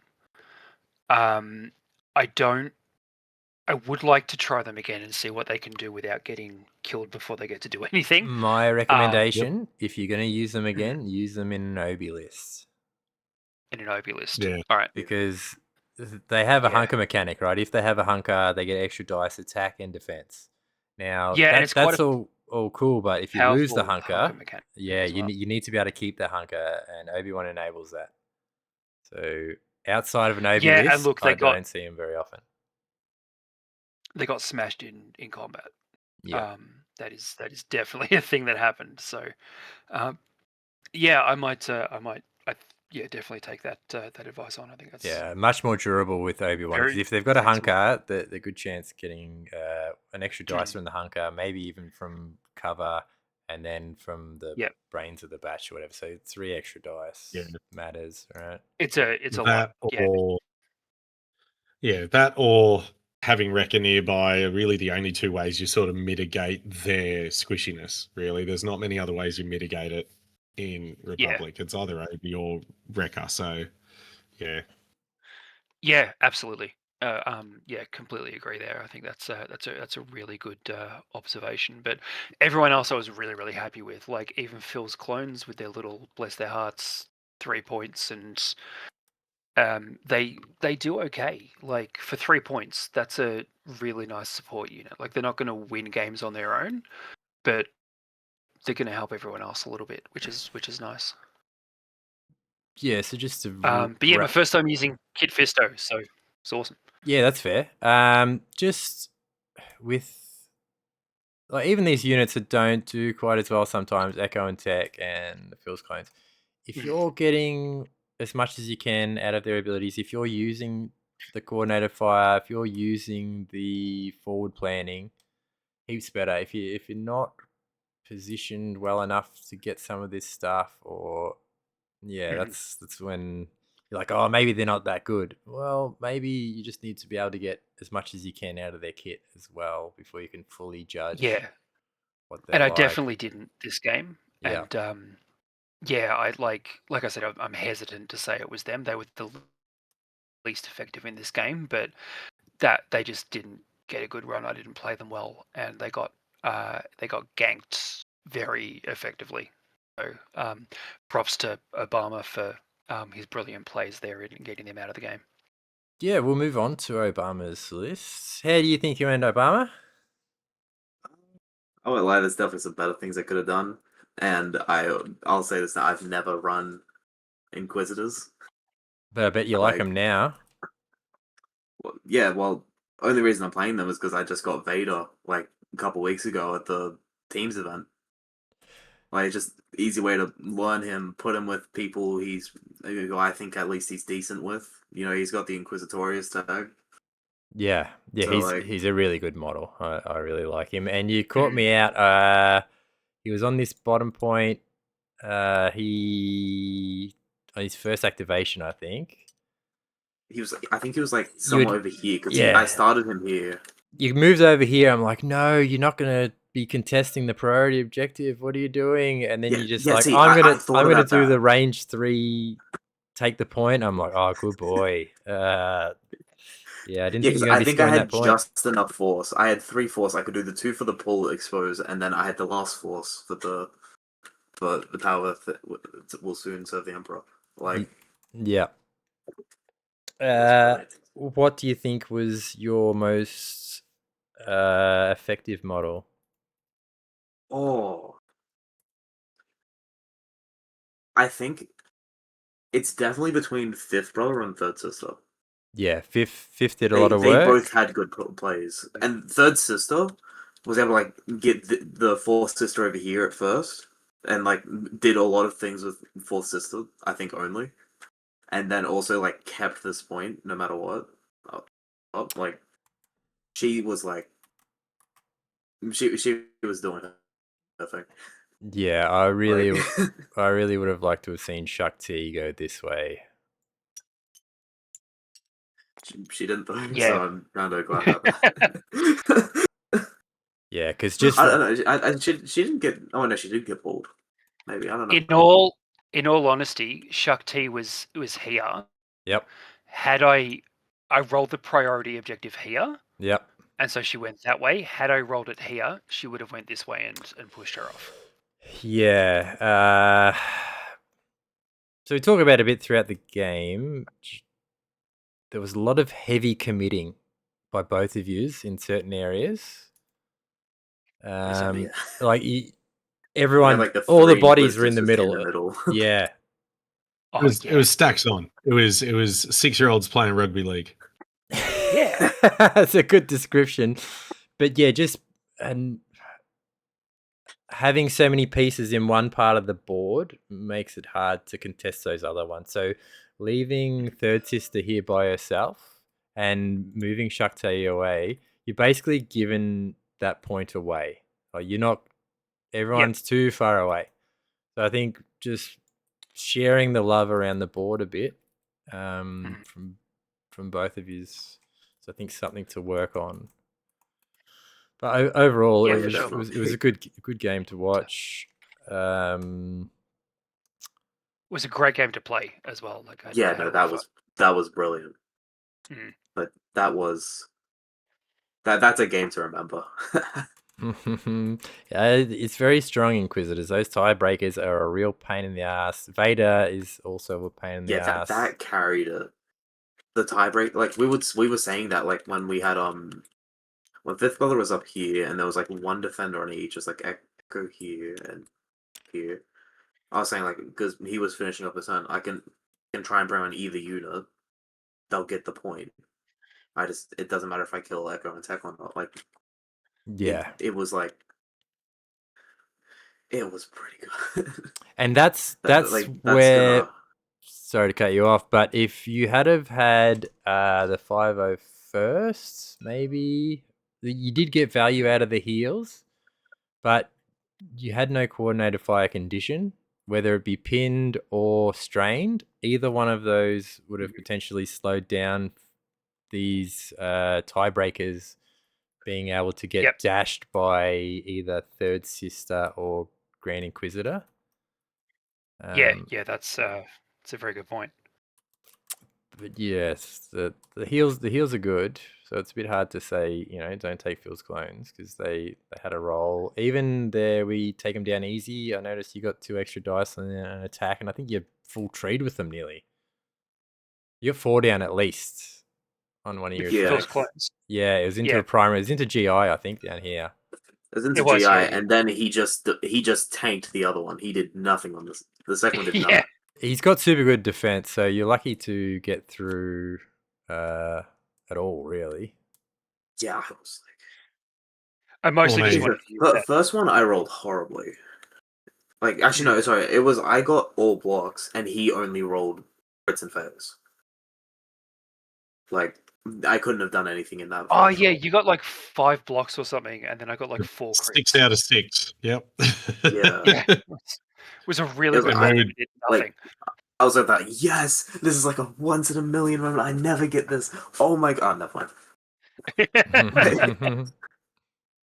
Right as Didn't the matter. dice were about to hit the table, Qui-Gon goes, "Yeah, doesn't matter if he rolls crits. Oh, look, 4 crits. There you go. See, told you." So you can call commentators curse on that one. Yeah. Yeah, I think I Fair called the enough. 3 through too, yeah. Bloody. Do you think Cassian is better in the CAD slot? Oh, good question. Because every time something gets wounded, you could potentially advance a tiebreaker. The only issue is you're not getting CAD's refresh. Well, there's an issue with me using that because on my my list on the tourney, he's already with K2 and Rebels on the other team. But if I put him on that team, I don't know. That'd be something good to consider. I used Cad Bane because like I suck at using Force. I use all my Force. And, like I think I did that in our game in this league. I use all my Force immediately, and then I have no Force for the entire game. Yeah, I think CAD's an That's why I was alright thinking- fit in there. The extra force is cool. If you already got Cassian in a rebel list, I wouldn't take him out of it because you're just doing an injustice to your rebel list, probably. Yeah, and it's like I'm using him with Jin list as well. Like that list is already really good, and I needed like a 9 unit for this because like I wanted to K2. use Fifth Brother. Oh yeah. Sorry for this. Like, Yeah. So it's like Cad Bane I think is literally the only option you can put in there. Yeah, Krennic. Like I don't think there's Krennic, but like I Krennic- wanted to use something I was familiar with as well. I've never used Krennic. Krennic is the jury's still out. I think on how good he is. He's okay. I've heard good things and bad things. He's got.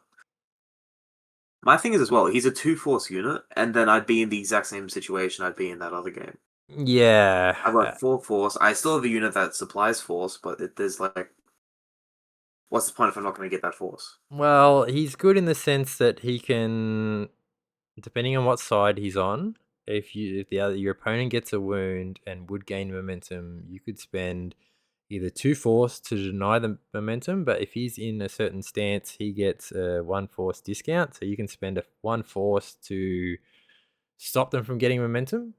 That can be really good. You just need to use that a couple of times in the first struggle, and that can win you the first struggle, or you flip him in the other side and he just takes a point. The only person he doesn't take it off is someone with lockdown, I'm pretty sure, but anyone else he just walks on and takes the point. So he does have strengths. He doesn't have a huge activation. His attacks are kind of sucky. But yeah, he's worth giving a go. I think I haven't put enough Well, I time. will say he went to town on Obama last week with it. What's that? Yeah. Lockdown. My Krennic went to town on and, Obama last week. Yeah. and His you went to we stand amidst my achievements. I wounded 3 of his units just using that ability. Oh, really? Is that his So when we went primary or secondary wounds he gets the dash and attack? something like Yep. that. Closed out 2 struggles. And then I It think was I it lost was the game against momentum you that with, closed the struggle. Yeah, that was what closed the game out altogether. What stance were you in? Were Yeah. you in the force discount or the I'll take points side? I never left arrogance. I stayed in arrogance the whole game. That's the Yeah. discount, right? It wasn't worth it. Yeah, It wasn't worth going out of it. I don't like his stance. I think the other side is more effective, but yeah, it's tricky, right? Because you want the cheaper force, but you want the better attack. You have to make a choice. Well, yeah, I mean, the only real big difference is, just assume you're rolling it for the 5 dice attack that he does, because that's the mentality I had when I went in with him for stance wise, and it's just a crit is the difference. That's it. That's the only difference. But if you look at the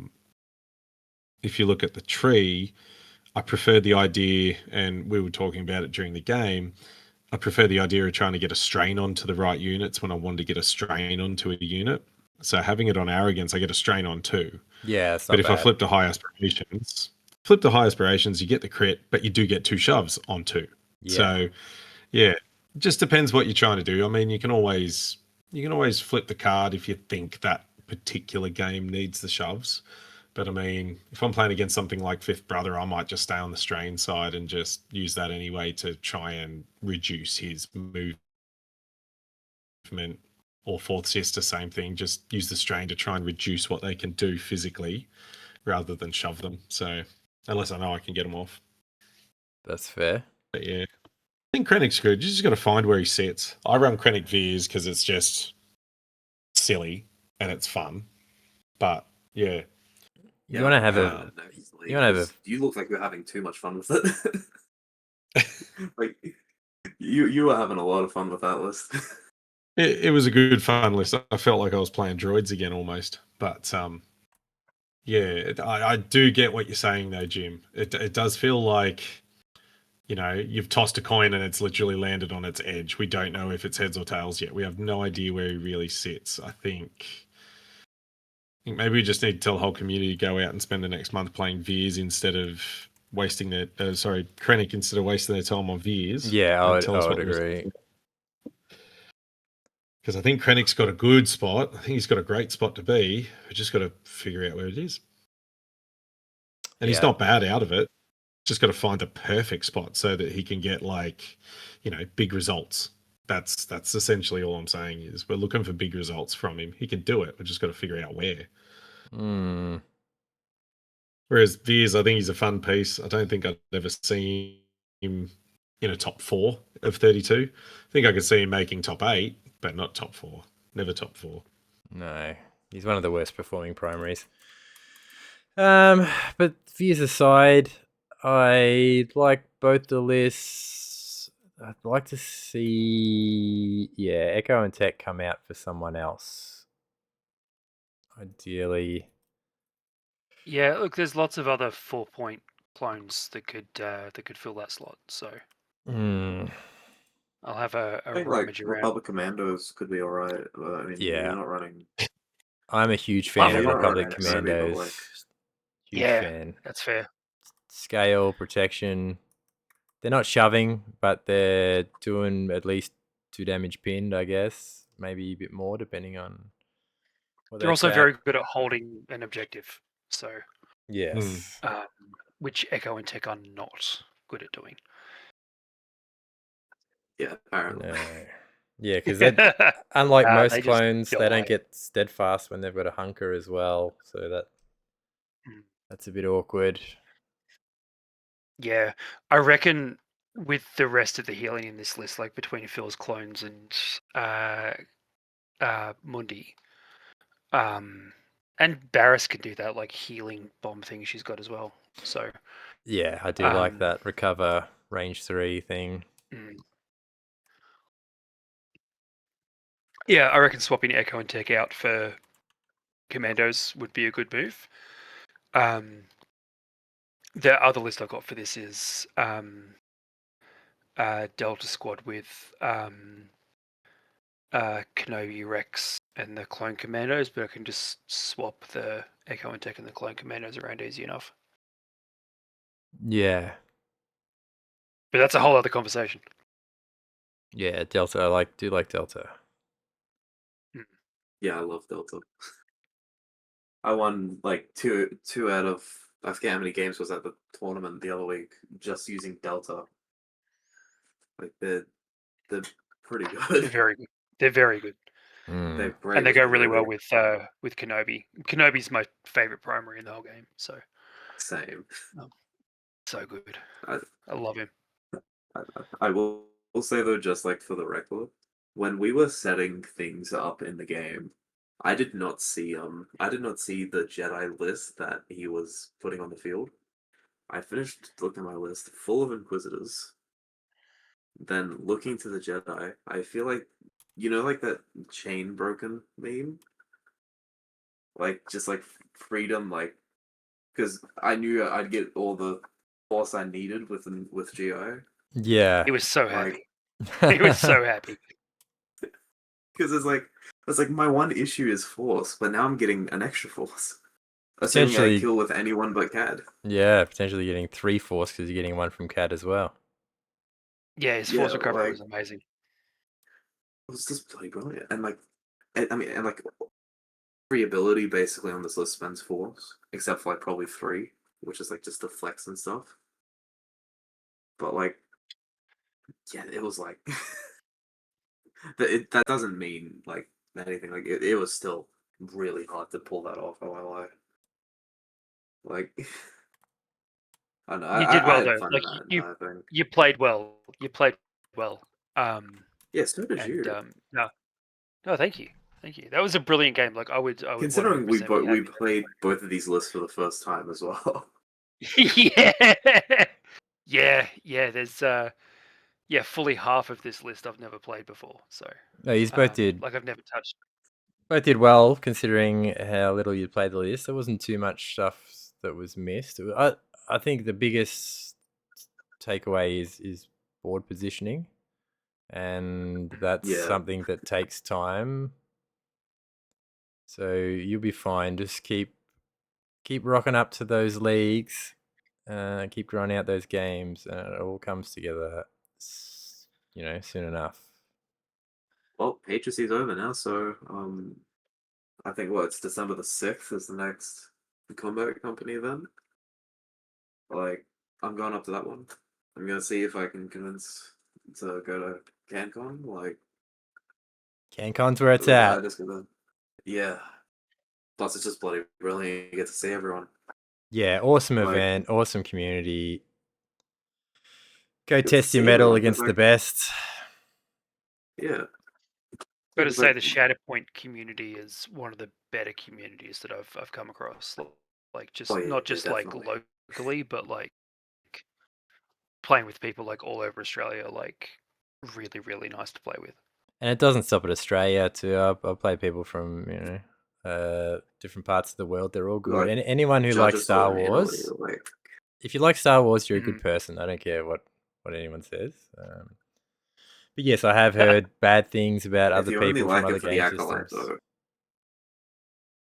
If you only like Backlight. But you can like whatever section of Star Wars you like. Doesn't matter. Look, it's all space wizards with laser swords anyway. Like, that's it. Can't take it too seriously. I mean, there's fire in space. Like, that already breaks the laws of physics. So if you're going to complain... and the sound in space. Pick the basics first. Yeah, we can't focus too seriously on the sound and fire, like...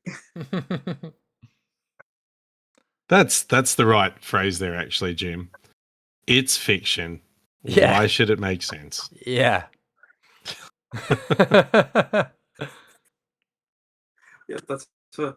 Like I saw people dissing on that about like Guardians of the Galaxy as well. Like people trying to take the same shots at it. Like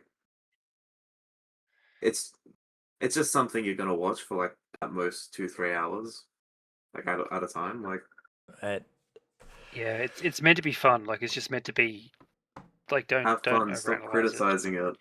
I Yeah, just enjoy it. say this phrase to death, not only because I love Qui-Gon, but your focus determines your reality. If you're just looking for the bad bits in things, that's all you're going to see, you know? So I tend to try Yeah. to look at the good parts, and if there's parts in it that aren't good, just don't focus on them and they don't exist.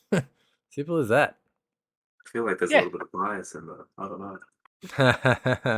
Can't wait for that box. But since we are starting to rival the If they make it, duration, sorry, I'm surprised it hasn't been in the game yet. he's I'm coming. surprised it's not in the game yet. Like Yoda's not in, Palp's not in.